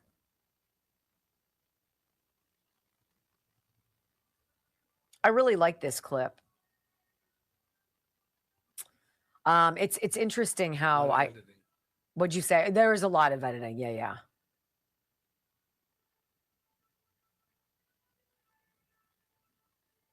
I don't mind though with him.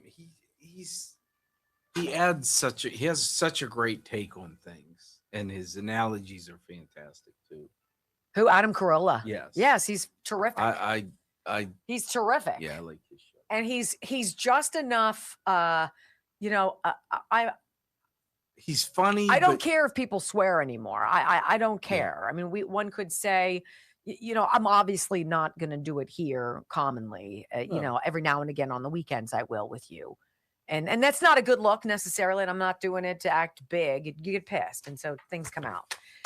But his are perfectly, I feel, when he says them, and I'm like, Brock, you have to watch these swear words this time. I feel his swear words. And I'm like, yeah, me too. You missed one too. What did I do? At the end. Oh, I did. One of the swear words. Oh, golly, thank you. I'm sure I did. Sorry. I know to listen through, though.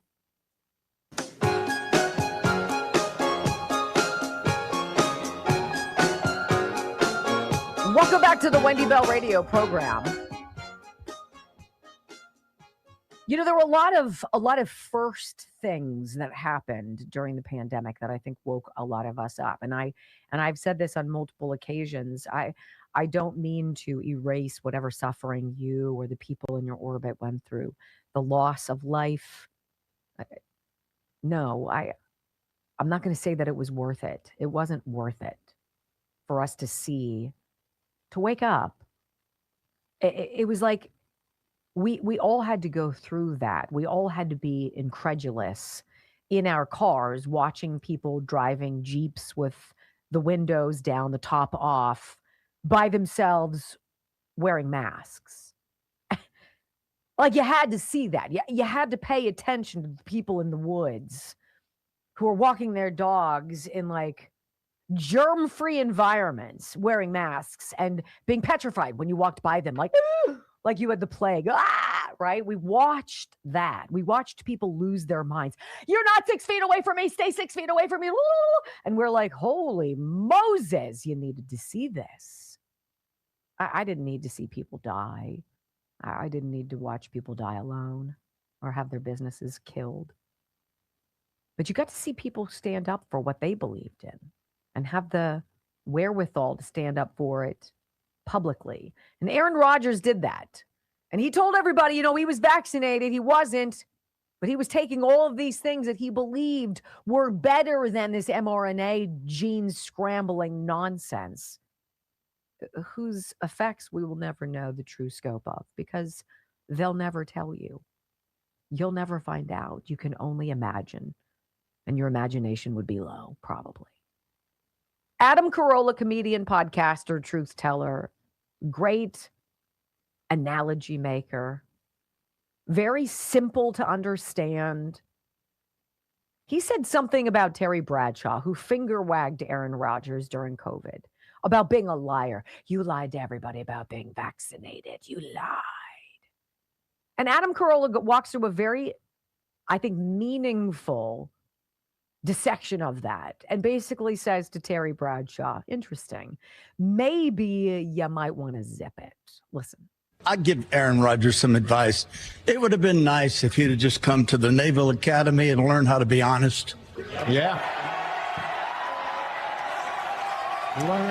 Learn not to lie, because that's what you did, Aaron. You lied to everyone. I understand. Pause it for a second. Listen. Of course you lied. People do this all the time. They go, oh, why didn't Fauci just get up there and tell the truth? Because he'd be put in prison if he got up and just told the truth. We do this. It drives me nuts. Just get up there and tell the truth. Mm-hmm. You can't. Aaron Rodgers tried to lie because you and the rest of society were forcing him to inject a substance into his healthy body that he did not want to inject. And he knew that he didn't need to inject it. And he also knew it wasn't going to harm any of his teammates or any of that. Nobody needed the vaccine less than Aaron Rodgers, except for maybe Kylie Irving or Novacek or Jovic, the tennis. Nobody needed that vaccine less than those three guys, and they knew it. So they lied. Yeah. Or he lied because he's like, I want this to go away. I want you to leave me alone, but I don't want to take your experimental vaccine. But let's listen to what Terry... I hate it when people force people into lying and then go, he lied. Like, yeah, he lied because you made... You know who lied? Every Jew who told a Nazi he wasn't a Jew in 1942. Yes. They're all liars. Liars. Yeah. Okay, go ahead. You Nazis forced people to lie. You understand? Okay. Be honest. Yeah. Learn not to lie, because that's what you did, Aaron. You lied to everyone. I understand, immunized. What you were doing was taking stuff that would keep you from getting COVID-19. You got COVID-19. Ivermectin is a cattle dewormer. Sorry, folks, that's what it is. That's another we piece are of divided in fly. political. Exactly right. And Adam Carolla responds to that. That is the degree of Terry Bradshaw's knowledge in the moment, parroting what he read on the New York Times, in the New York Times, or heard on MSNBC. There's no critical thought there. He didn't do any research. He didn't listen to any experts. He didn't hear Dr. Pierre Corey or Dr. Peter McCullough or Dr. Robert Malone or Dr. Simone Gold or any of these other people who got up and were like, yo, wait a minute, we are first-line doctors. And we're telling you that this is the wrong approach. Terry Bradshaw didn't pay attention to the pile-on onto those physicians, because if he had been aware of it, he might have thought critically and been like, why is there this pile-on of all of these people? It's sort of like the pile-on of everybody who was like, that wasn't an insurrection. Sort of like the pile-on of people who were like, wait a minute, I didn't believe that that was a certifiable election. I saw stuff in my own precinct that was absolutely wild. Terry Bradshaw was in a very, very one-sided silo. And we get to see this after the fact. This is the danger of getting your information from one source or one source only. Aaron Rodgers did his research. He just wanted everybody to leave him the hell alone. I'm not going to put you in danger. I'm not going to put me in danger either, just to appease you and get you off my back. So maybe all of the hyenas out there can go find another set of kill to flock around. I'm done. And so he lied. Okay. Seems to have done all right about it, right? When we come back on the Wendy Bell Radio program, my friends. Hour number 3, President Trump dropping the hammer on birth tourism. Yeah, you're not able to mint an American citizen here just by popping out a baby. Not anymore. Next. The degree of certainty that people had too in parroting what people were saying. Well, look what It they stops made with do. you. Stops with you. What? Terry Bradshaw would have had a problem with you too. Why? Fake vaccine card. Oh, yeah. Guilty as charged. Made it, created the stamp, the certified it, and nobody double checked it. They didn't care. It was all about outward abeyance, right? That's what the masks were. I think the masks were really the litmus test. How many people still are falling for our shit? That's what it was. Sorry, Harley. That's what it is. Well, we're a year into the thing. Let's see. Take a picture of an airport or of a shopping mall or of a grocery store. How many people are obeying? Because but some people just gloves off. They're like, I'm not playing your reindeer games. And if you put your freaking hands on me because I'm at a school board meeting and I'm not wearing a mask, try me. Sue me. I'll do that. We'll do that. We'll have that game. I asked Dr. Mike about ivermectin because I asked him because ivermectin is in heart guard for your animals. So I said, why are they calling it horse paste? He's like, yes, he's like, but it's in your heart guard too. It's not the same, but ivermectin, and that's where I learned it. Ivermectin is one of the safest drugs around. Yeah, ivermectin. Not from not from a human doctor. I learned that from a veterinarian. Well, if there was something that could stop a pandemic in its tracks, they wouldn't want that, would they?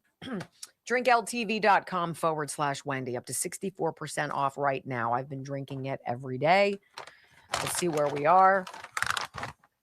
I maybe have another week and a half when I get back. One of these ideas is about not just drinking water and staying hydrated, but keeping your liver hydrated because, yes, it can lose its hydration. And it's the hydration organ of your body. It's purging stuff out of your system. It's cleansing you. If it's not working well, you feel bloated. You feel crummy after eating. It feels, right? You feel and look just kind of meh. Your skin is kind of gray. You look in the mirror and you're like, God, I look washed out. Marine, I always say Marine electrolytes and taurine. This is secret sauce in this. Hydration and liver support. DrinkLTV.com. Hey, I'm doing it. I'm going to tell you, I notice that I feel like I have less zhuzh. Less of a muffin top. I will say that. Is it this? I have no idea, but it's been a couple weeks. DrinkLTV.com/Wendy if you'd like to join me. I really like the citrus flavor. It's very delicious, easy to ingest. You want more? And when I'm done with my water, I add more so I can get the rest of the stuff that hasn't dissolved at the bottom of my thing. It's good. It's good. I will say I have definitely less of a thirst for alcohol, which is weird. The GLP-1 Gold I'm taking from Juvenon and this LTV thing, the liver hydration, it's like I don't come home thinking a wonderfully delicious Crips cold beer sounds so good right now. It's not the same, which is odd, but that's the case. Hi, Oreo. Hi, I am Sam. Hi, Kawasaki. Hi, Caprian. Hi, Arbevmo. Tina Hargrove. What's going on, S. Smokey? Hi, Serene Pickle. You guys are phenomenal with these names. What's up, Stephen G? Stephen G, you always say something nice to me. I'm waiting.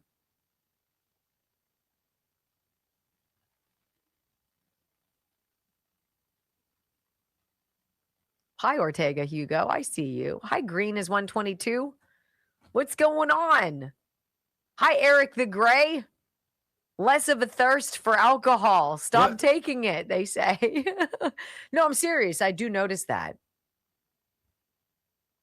They are testing GLP-1s for alcoholism. Really? Well, apparently some of these shots, that completely crushes your desire to drink, which is good, I think. Oh, thank you very much, Glow. Yes. Ultra Unit, which says you never say that to me and say nice things to you all the time. You do, Ultra. No, he doesn't. He doesn't? No. Oh.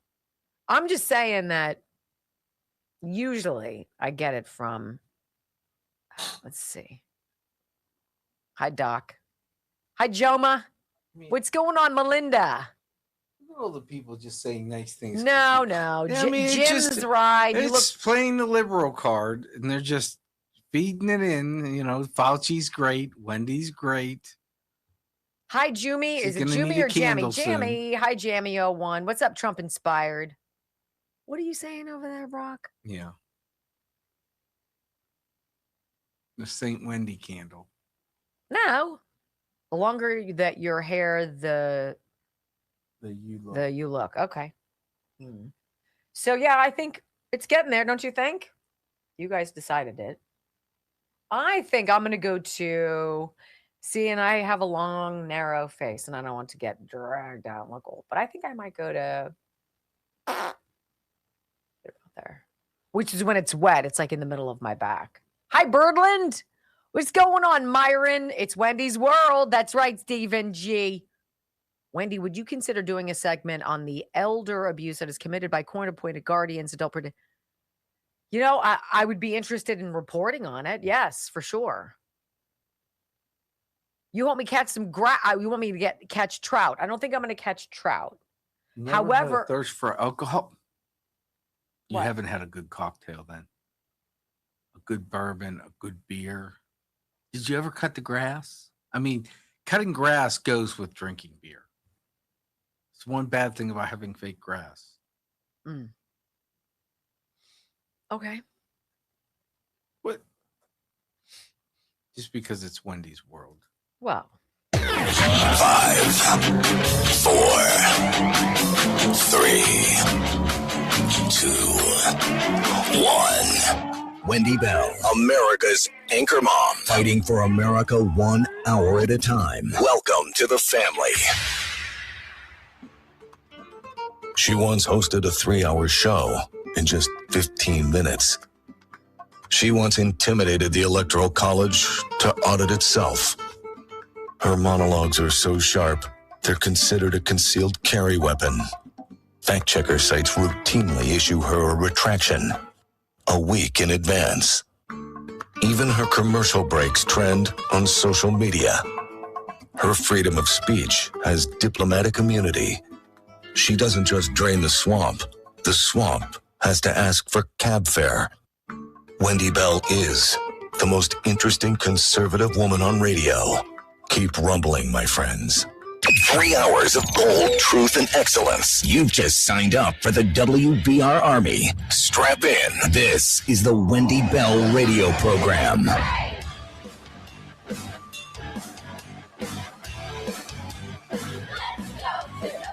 Welcome back. Hour number 3 of the Wendy Bell radio program is live and on the clock. You know, I do not have a problem with immigration.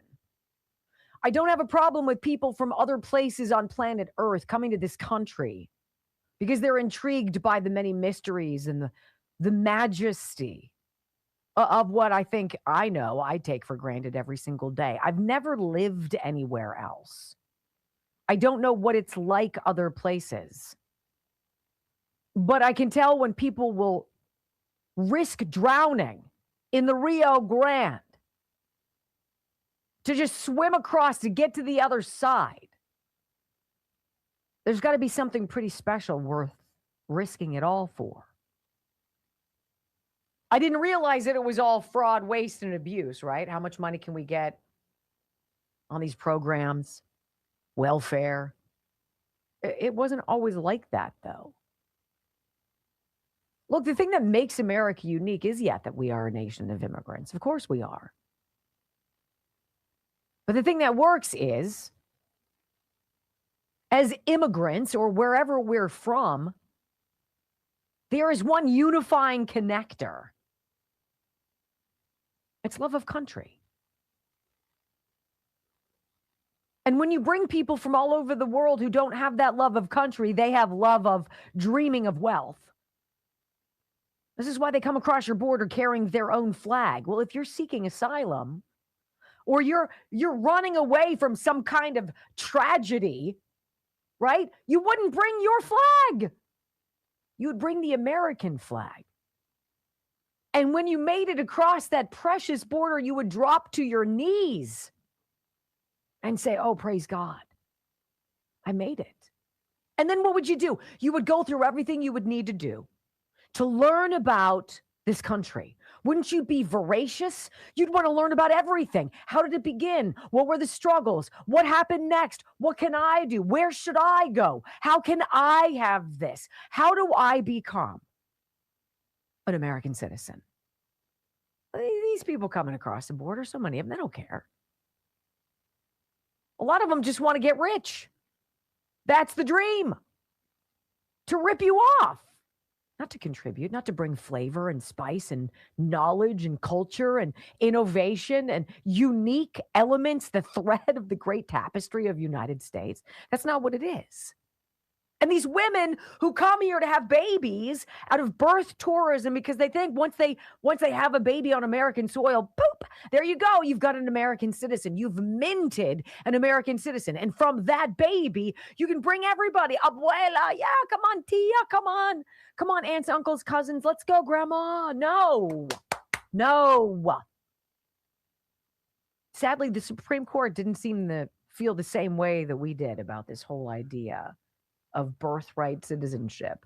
If you happen to be here on a student visa and you have a baby here, does that mean that that baby's an American? Should we not have conversations about that? Well, not according to the Supreme Court, at least not Brett Kavanaugh and Amy Coney Barrett, who voted with John Roberts and the other, liberals on the court, squashing that and giving birthright citizenship a go in perpetuity. But Trump did something yesterday.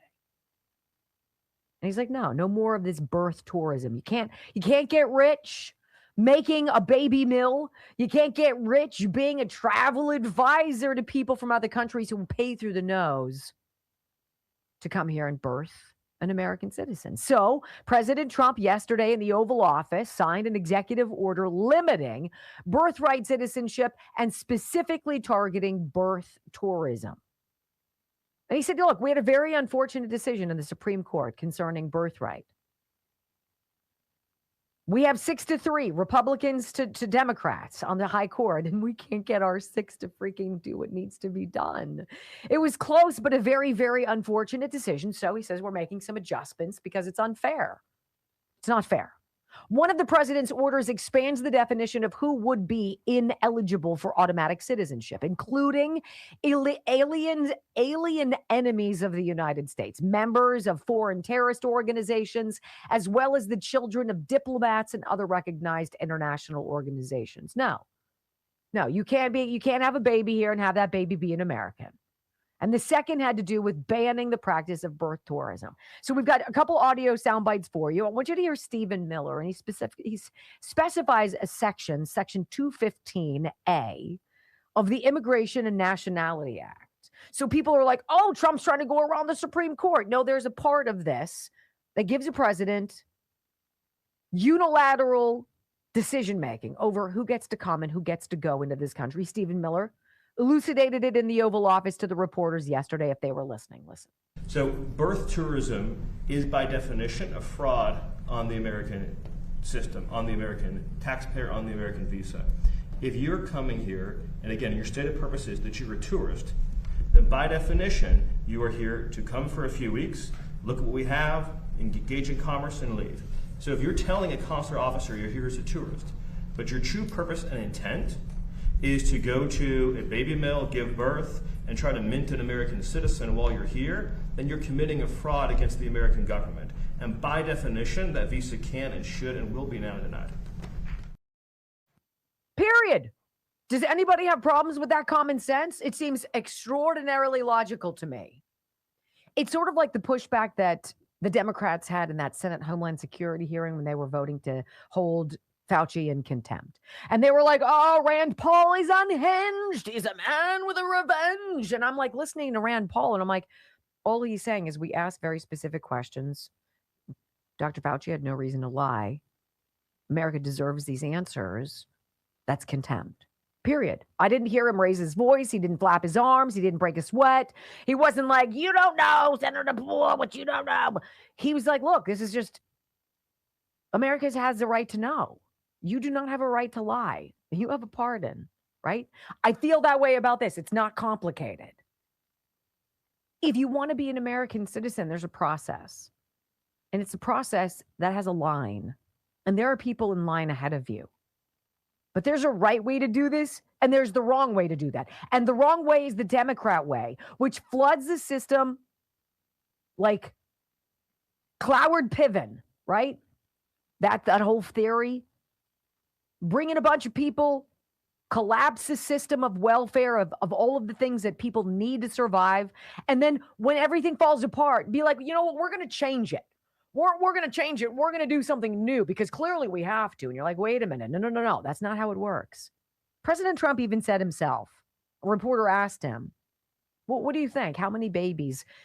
Ending birthright tourism, is this really a big deal? And he's like, look, every person here who should not be an American citizen, who believes that they have the rights therein and therefore access to our money, that's wrong. The president made it very clear. I'll tell you right now, hundreds of thousands, okay? Hundreds of thousands. You have one man came in with a family, said he had 56 children. Another one came in, they said they had 98 children. This was not what it was for. This was meant for the babies of slaves. It was right after 1 week or 2 weeks after the Civil War ended. This wasn't for wealthy multi-millionaires, billionaires coming in and bringing 15, 20, 30 children along with them. It's become a big business, and we're ending that business. We're ending that business. No mas. We're not doing it anymore. Now, thehill.com, where I'm getting this, they only can say that President Trump is overinflating the numbers. It's not hundreds of thousands of people. Studies show it's really only like 9,000 to 20,000 babies born here from 9 to 20,000.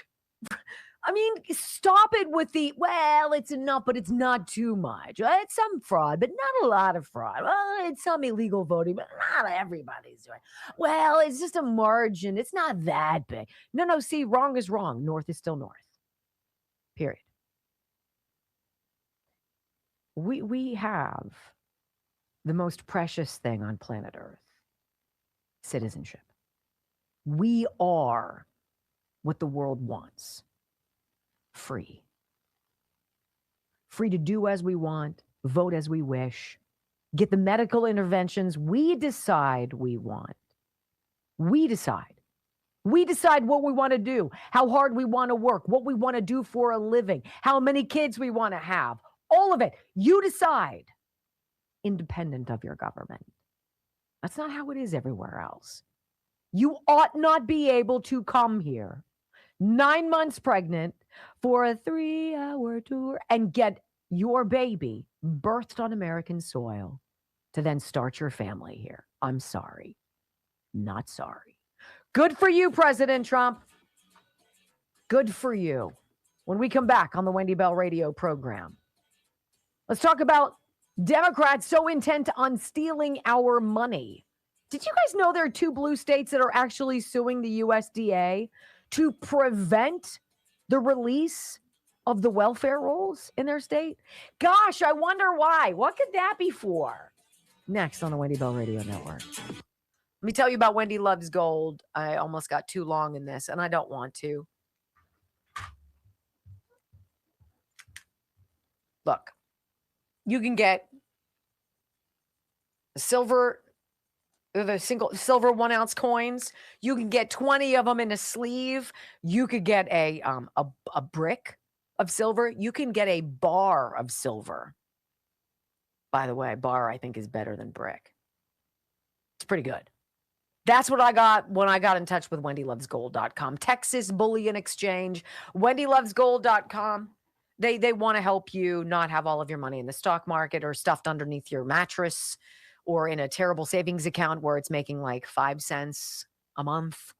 They say, you know what? Get in touch with us. 855-927-5557. Let us tell you about when America left the gold standard. Let us tell you about the 7,000% increase in the value of silver and gold since leaving the gold standard, since leaving the gold standard, and the 90% plummeting of the value of the dollar since. This keeps its value.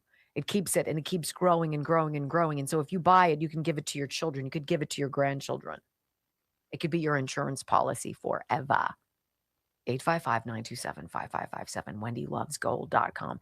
Ask about how you can get 6% in free silver simply by opening up a gold-backed IRA. You're going to like them. And you're going to do business with them more than once. It's my prediction. All right. We're really slacking on the rumbles. Is that right? 188. Yeesh. That's gross. Woof. And Alan said something about... hit that rumble button and then hit the follow button so we can get to 100,000. We are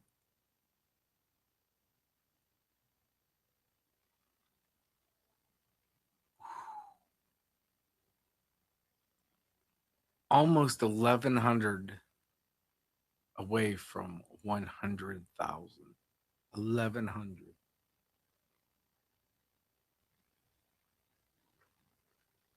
And you want to get rid of that follow button on there. It just gets cluttered. Just get rid of it. Do it. Do it now. All the cool kids are doing it. Did you see what I just sent you? Mm-mm.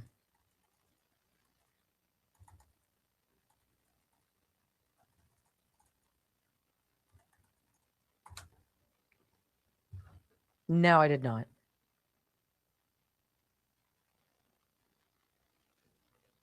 Wow.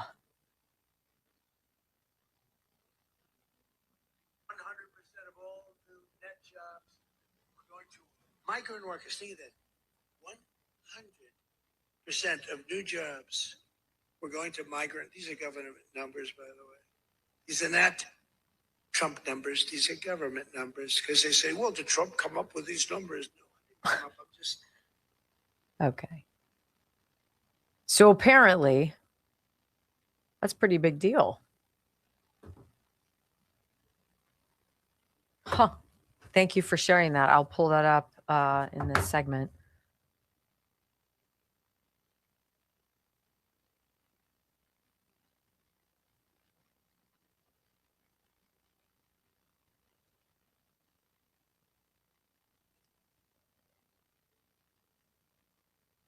I'm not being bossy. I'm urging, I'm being You're urging people to follow. Oh. Rumble. It matters to us. It definitely matters to us. So thank you.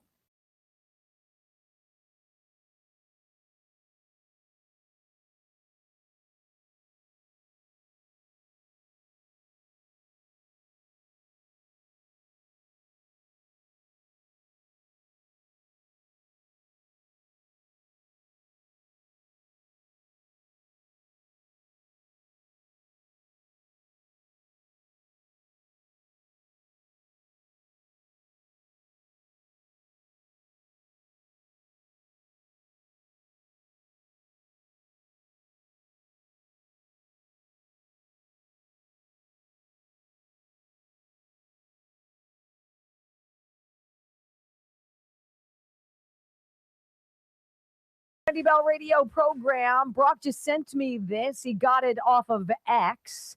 Apparently, in a massive victory since President Trump took office, foreigners have lost 1.3 million jobs, while native-born American citizens have gained 1.7 million jobs. That is a net shift of 3 million for America. That's a pretty big deal.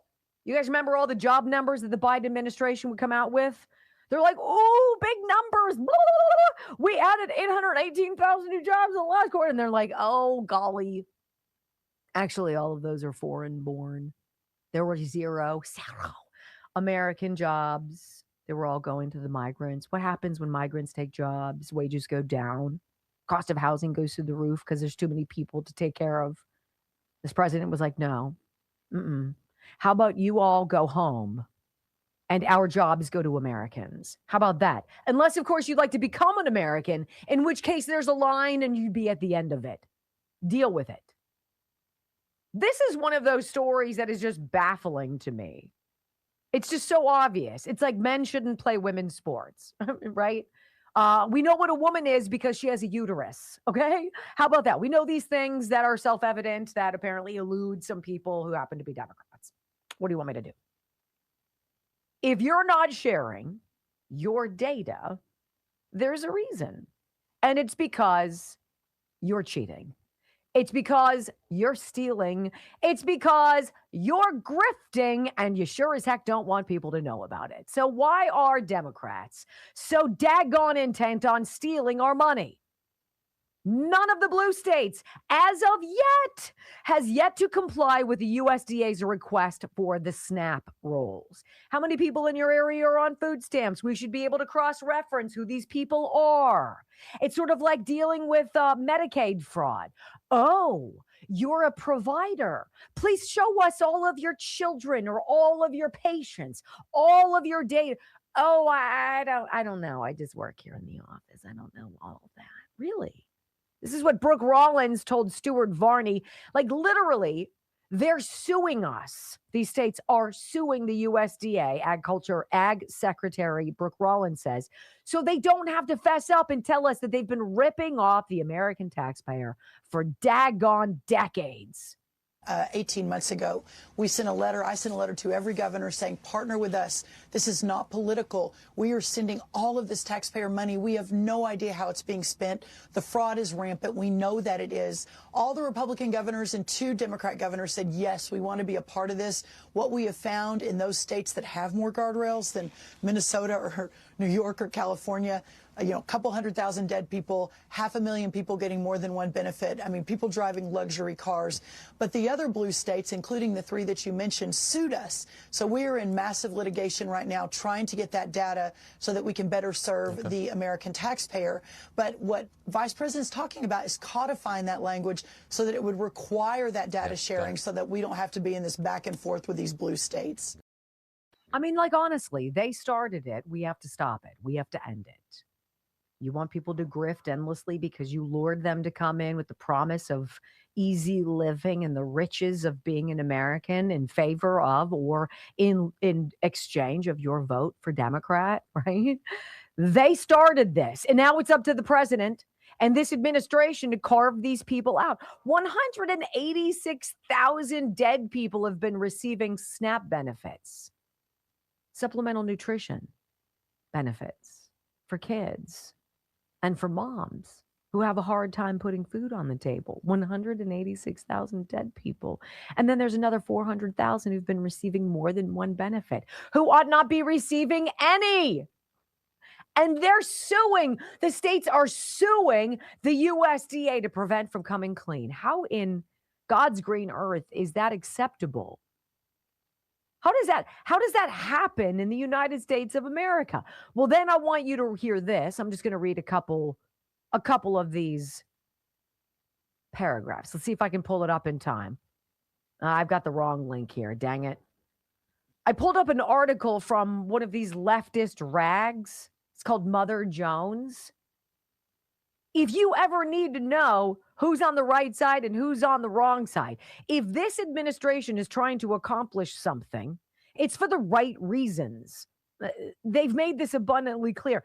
And if the left is hesitating, obviously, it's because they're up to no good. And you know this when you read any of these leftist publications that try to criticize the Trump administration for, God forbid, getting money that you and I give, so that it goes to children and mothers who actually need it, not people who are stealing it so they can drive around in Bentleys.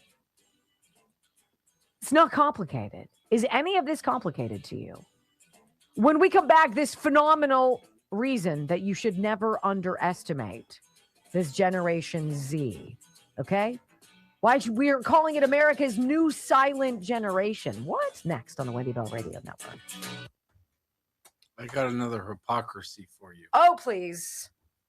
So we know that Democrats and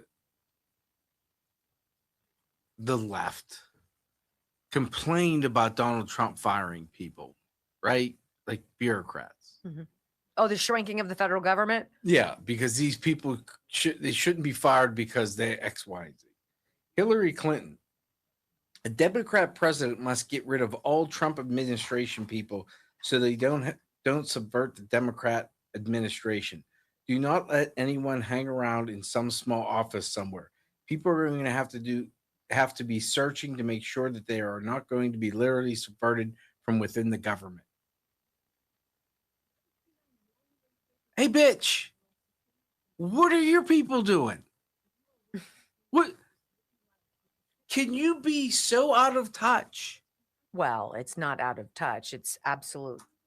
They're petrified because this grand conspiracy case will not have a statute of limitations because their deviance continued after they left office. Now, if they had not been so damn devious and scummy, statute of limitations runs out, you get what you get, and that's that. But we need to start a list too of all the go away parties. Oh, yes. Because Hillary Clinton has to be on the Clintons, Obamas, yes, Bushes, yes, Al Gore, oh my God, that stupid Greta Thunberg, Rosie O'Donnell.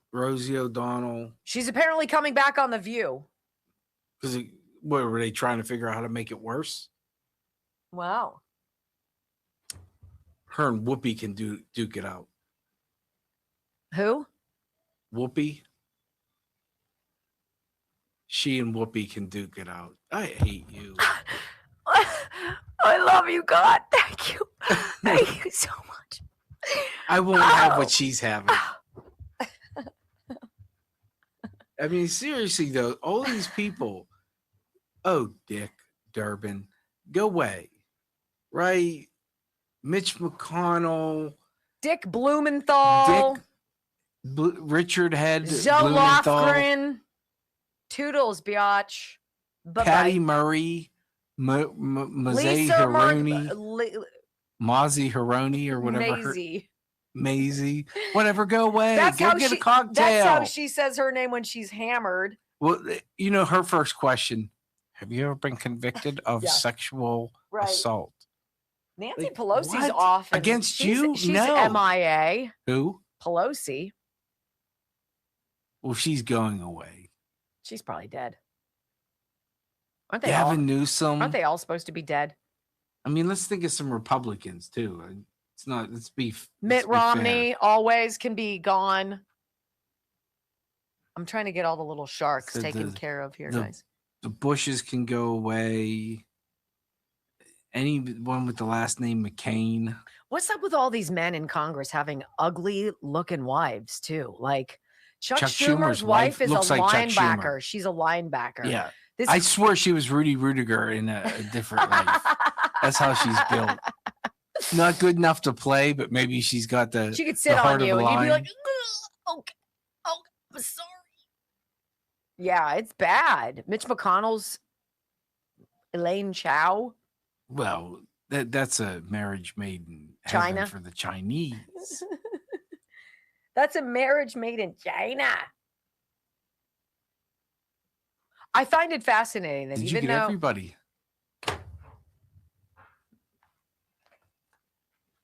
I think he did.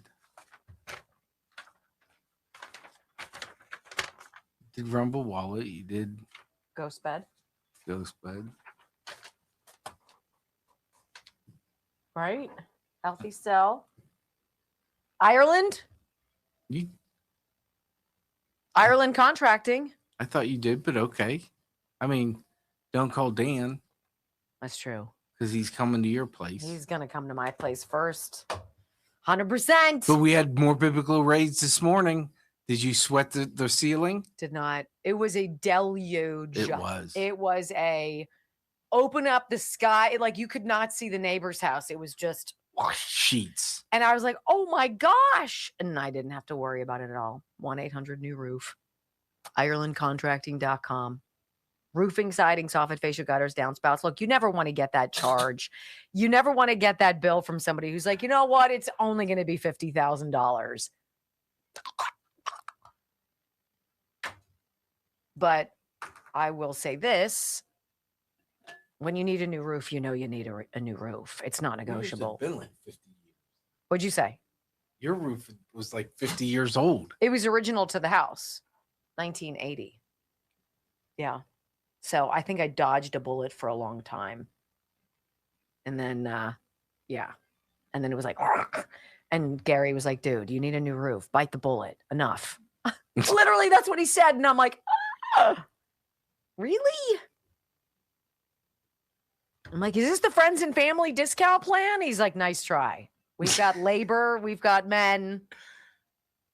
No discount. I'm like, God. You should have hit him. Well, I'm taking this with me. oh, Honestly, I'm going to take it on vacation with me. so you don't eat too much, drink too much beer.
Back to the Wendy Bell radio program. I will freely admit this to you. I am 100% biased. 100%. When it comes to Generation Z. I happen to have 5 male members of Generation Z in my household. And I got to tell you, I feel pretty confident in this young generation. They are very thoughtful. They are extraordinarily bright. They are not easily persuaded or made to accept things. They are critical thinkers. And I've said many times on this program, it's easy to fault Generation Z for this whole socialism nonsense. And I think that's not well placed either. And I want to read you an article from one of my favorite sites. It's called Revolver News. Revolver. Revolver.news is worth checking out. And it's all about this Generation Z realizing the first real digital generation that it's not always good to be connected all the time. That sometimes it's nice to decompress, turn off, walk away, and not be plugged in. So this is the article, Gen Z, the new silent generation, swap smartphones for dumb ones. Say what? Generation Z was supposed to be the first fully digital generation. They grew up with the smartphones and their little hands, social media accounts before they were old enough to swim in an entire childhood, recorded, uploaded, ranked, liked, shared, and permanently part of every algorithm on the planet. They were supposed to love every second of it, but that didn't happen. A growing number of them are now trying to escape the tech lifestyle that they were born into. Interesting. Young Americans are deleting their apps, cutting back on screen time. They're getting rid of social media, and they're actually trading expensive smartphones for the dumb phones that make calls, send texts, give directions, and play music. Basically, they're paying to turn their iPhone whatever into a 2004 Motorola Razr. You guys remember the flip phones? They're my favorite phones ever. Right? They were indestructible. Best phone ever. It seems like the more advanced, the more technical everything got, the worse they became. Well, apparently our children seem to be glomming onto this idea. Well, can you blame them for turning in their iPhones and going for something that's 20, 22 years old? Silicon Valley promised us that constant connectivity would make all of us smarter and happier and more informed and more connected. But it turns out it was another lie, because what it actually did was create a group of human beings that can reach anyone on Earth in seconds. And now everyone is anxious about answering their phone. It's true. Family and friendships have turned into content and clicks. When you make a bad post, it becomes this permanent scar on your public record, and every quiet moment you manage to squeeze in gets swallowed whole by nonstop notifications and doom scrolling, online fights, beauty filters, performance anxiety, and the constant pressure to prove that your life is way more exciting than it actually is. Do you guys remember when Brock and I back in the day? This will flush out all of the main P1 listeners out there, the hardcore ones. Remember what we did one day? We in our respective homes woke up and took pictures of ourselves right after waking up, and Brock looked normal. I had bedhead. I looked like blah. Right? We took pictures of ourselves and put them on our Facebook page before it got hacked, and we're like, look, this is us. This is what we look like. No makeup, no bells and whistles, no filter, no nada. This is us. And we got Brock. What was it? It's like 500 people who took pictures of themselves first thing in the morning. They looked worse than we did. And it was awesome. I didn't see anybody make fun of anybody else. Nobody was like, oh, look at you. Put on some makeup. Put a bag over your face. Nobody said that. They're like, it's like liberating almost. Oh, yeah? You want to see how I look? Look at this. And we're like, oh, that's a good one. Look at this guy. That's not how the world works anymore. And Generation Z knows it. Right? There's no sitting quietly in a waiting room anymore or staring out the window during a long drive. Every empty second is now filled with content. And Generation Z has spent its entire life inside that tech machine. And now many of them have had enough. They're fine with having a phone. They just don't want to be ruled by the addiction machine anymore. And there's a story about CBS News did about somebody stepping away from their phone and basically unplugging. I'm done. I'm done living under these bogus ideas of what is fame, what is beautiful, what is meaningful, what is love. 35 hours a week on social media. That's how many of Generation Z had been spending. It's basically a full-time job with no paycheck. The dumb phone movement is about control. Generation Z thinks the phone should serve the person holding it, not the other way around. There's also something fascinating about young people who are nostalgic for an era they never experienced. That could also explain why their pushback isn't just about social media. Gen Z is also not so enchanted by AI. They see it as an enemy in a lot of cases. And weirdly enough, boomers like AI a lot more than Gen Z does. Well, Gen Z is the one competing in the workplace for it. Boomers aren't. Actually makes sense when you think about it. Boomers entered the workforce when technology made their jobs easier. The typewriter became the word processor. The word processor became a computer and so on. But to Gen Z, it looks like the machine is training to replace them before they've even landed a job. And that's proving hard enough. One generation sees a better calculator and the other sees a pink slip. The dumb phone, the rejection of AI, quiet quitting, reduced drinking, economic caution, and fear of permanent online exposure. These are all pieces of the same larger generational personality puzzle. Gen Z isn't rebellious. They're more careful. And that's why many are now comparing this generation to the original silent generation. The silent generation was born between 1928 and 1945 during the Great Depression, during World War II, in a time when adults were overwhelmed by things they could not control. Children quickly learned not to add to the chaos. The silent generation kept their heads down. They respected authority. They managed fear internally. And too much attention was something that could be dangerous. I'm sure Gen Z is more expressive online and open about mental health than the original silent generation ever was. But the resemblance is still pretty interesting. Both generations grew up watching adults struggle to control the world. And both were raised inside systems designed to minimize risk. That's interesting. And they both learned that the one mistake could carry consequences for the rest of their lives. That could be why Gen Z's so-called rebellion looks so quiet. They don't storm the system. They just disengage from it. That's the thing. Generation Z knows what's going on. This one line, though, both generations grew up watching adults struggle to control the world. Huh. I put a lot of faith in this generation. Now it's time, ladies and gentlemen. I've waited for it all.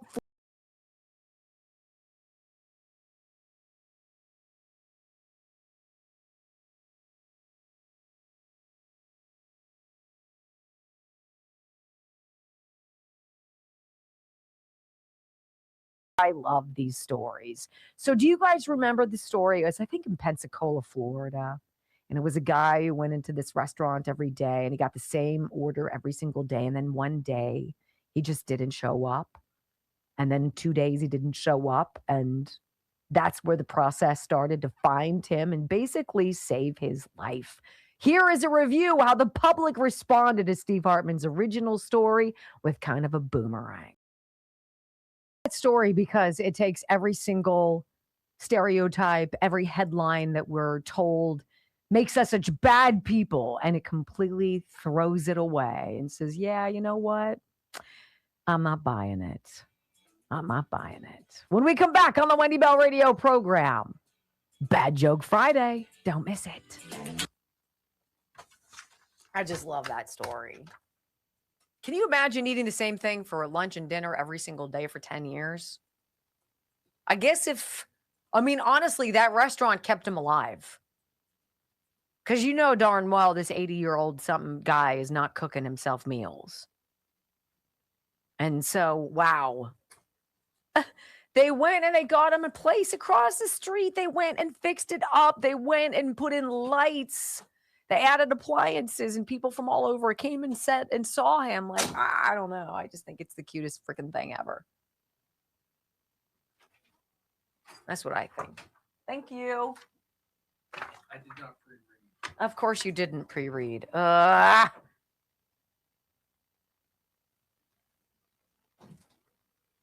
am going to read, so you can talk to them. Do you mind talking to them while I read? Guess I don't have a choice. Wow. Okay.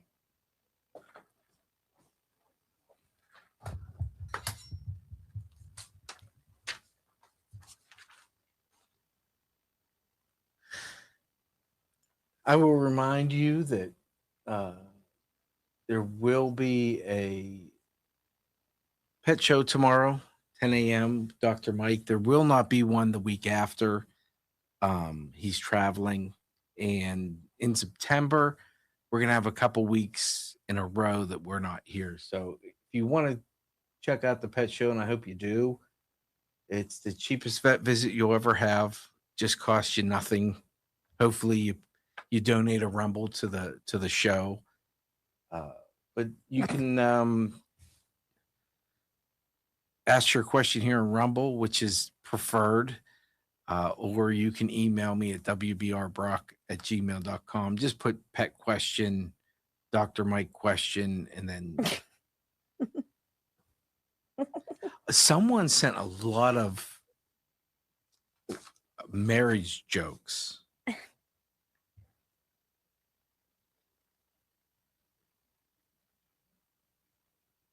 And I wonder if I gave them to her.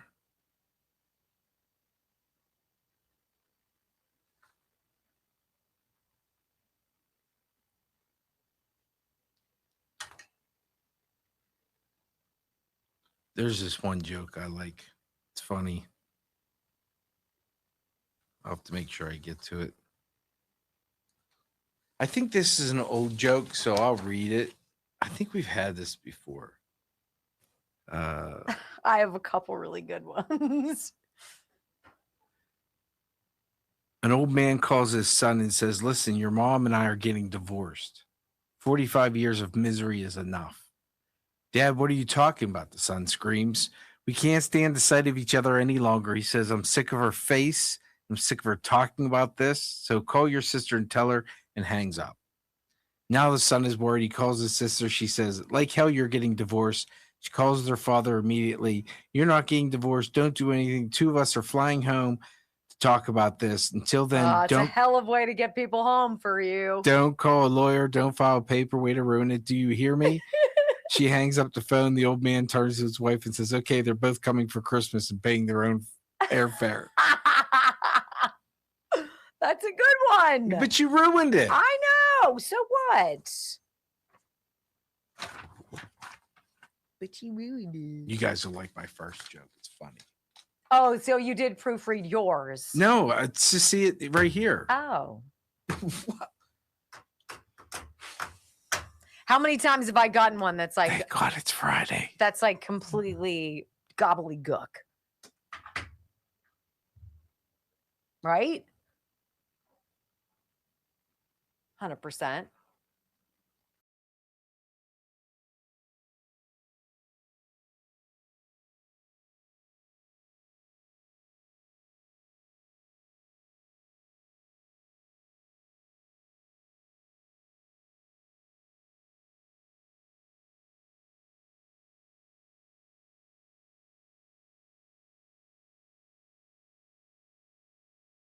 radio program. Hey, one of the best things about being a card-carrying Wendy Bell Radio Army follower is Bad Joke Friday, duh.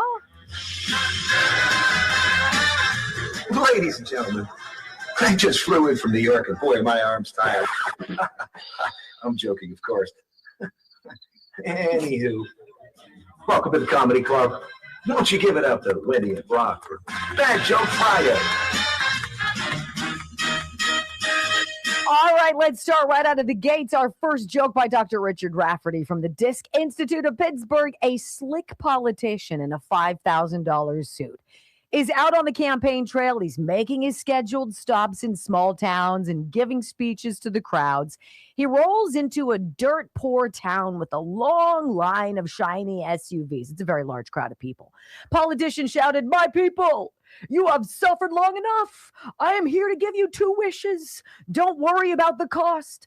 I will make it happen for you." Well, the mayor of the small town stepped forward and said, "Sir, our first wish is a proper hospital. Our people are sick. The nearest doctor is 2 days away." "Say no more," says the politician. He pulled out his cell phone, put it to his ear, started walking back and forth like a boss. "Hello, give me the health minister. Yes, I'm in town right now.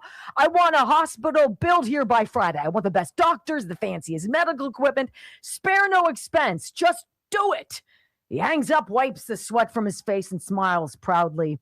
"It's done," he said. "Well, now tell me your second wish." The townspeople whispered to each other for a moment, and the mayor spoke. "Well, sir, our second wish is for a mobile phone tower. There's never been one, and a mobile phone signal in this town." Wow. What? So he was lying. He was lying. He's a politician. I get it. I was just waiting for a bigger payoff than that. It's called Bad Joke Friday, I know. Brock. For women, taking the bra off at the end of the day is pure bliss. Oh. What is the male equivalent?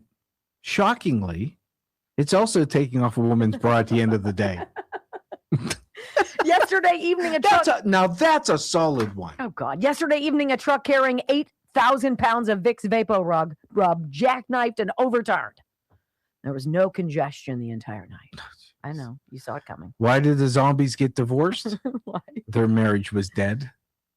The man who invented throat lozenges was put to rest. He was cremated because there was no coffin at the funeral. So I said that a lot of people sent marriage jokes, and somehow I got them. Keep your eyes wide open before marriage and half shut afterwards. A guy went to the doctor obsessed with airports. It apparently was a terminal problem. Why do people skip vampire weddings? Why? They suck. A husband and wife are looking for a new house, and while touring a potential home, the husband asked the real estate agent if he could buy new firewood to burn in the winter. Real estate agent told him the wood had to be seasoned prior to burning it. The husband replied, "I'll just let my wife handle it. She seasons our meals prior to burning it." Oh, of course you would like that one. That's funny. I like this one too. How are marriages like algebra? When you look at your ex, you can't help but wonder why. Oh, that's terrible. What's the opposite of isolate? You isolate? You so early. Isolate. You so early. Yeah, that was stupid. Wow. How does a man satisfy his wife in bed? Wow. How? By sleeping on the sofa. There you go. Little silver-haired lady calls her neighbor and says, "Please come over and help me. I have a jigsaw puzzle. I can't figure out how to get it started." Her neighbor asks, "Well, what's it supposed to be when it's finished?" "Well, according to the picture on the box," she replies, "it's a rooster." Well, the neighbor comes over to help. Comes over, shows him the puzzles, pieces spread all over the kitchen table. He studies the pieces for a moment, looks at the box and back at the table, and finally he smiles, gently takes her hand and says, "Well, first of all, no matter what we do, we're never going to turn these pieces into a rooster. Second, let's make ourselves a nice cup of tea, and then we'll put all the cornflakes back in the box." What's the difference between incomplete and finished? A man without a wife feels incomplete. Once he's married, he's finished. "Excuse me, ma'am, what did your husband die from?" "Poison. But he had a lot of bruising and broken ribs." "Yeah, he didn't want to drink it." I know. I was reading a great book about sandpaper the other day. Mm-hmm. It was a work of friction. A train station is where a train stops. A bus station is where a bus stops. On my desk, I have a workstation. That's so dumb. My wife says it's weird that I like to watch her stare out the window during a thunderstorm. Oh, yeah? She said I should just let her in. Oh, my gosh. That's horrible. Did you hear about the invisible man who went to the doctor? He's still waiting to be seen. I know. It's Bad Joke Friday for a reason. Love you guys. Have a safe weekend. Peace.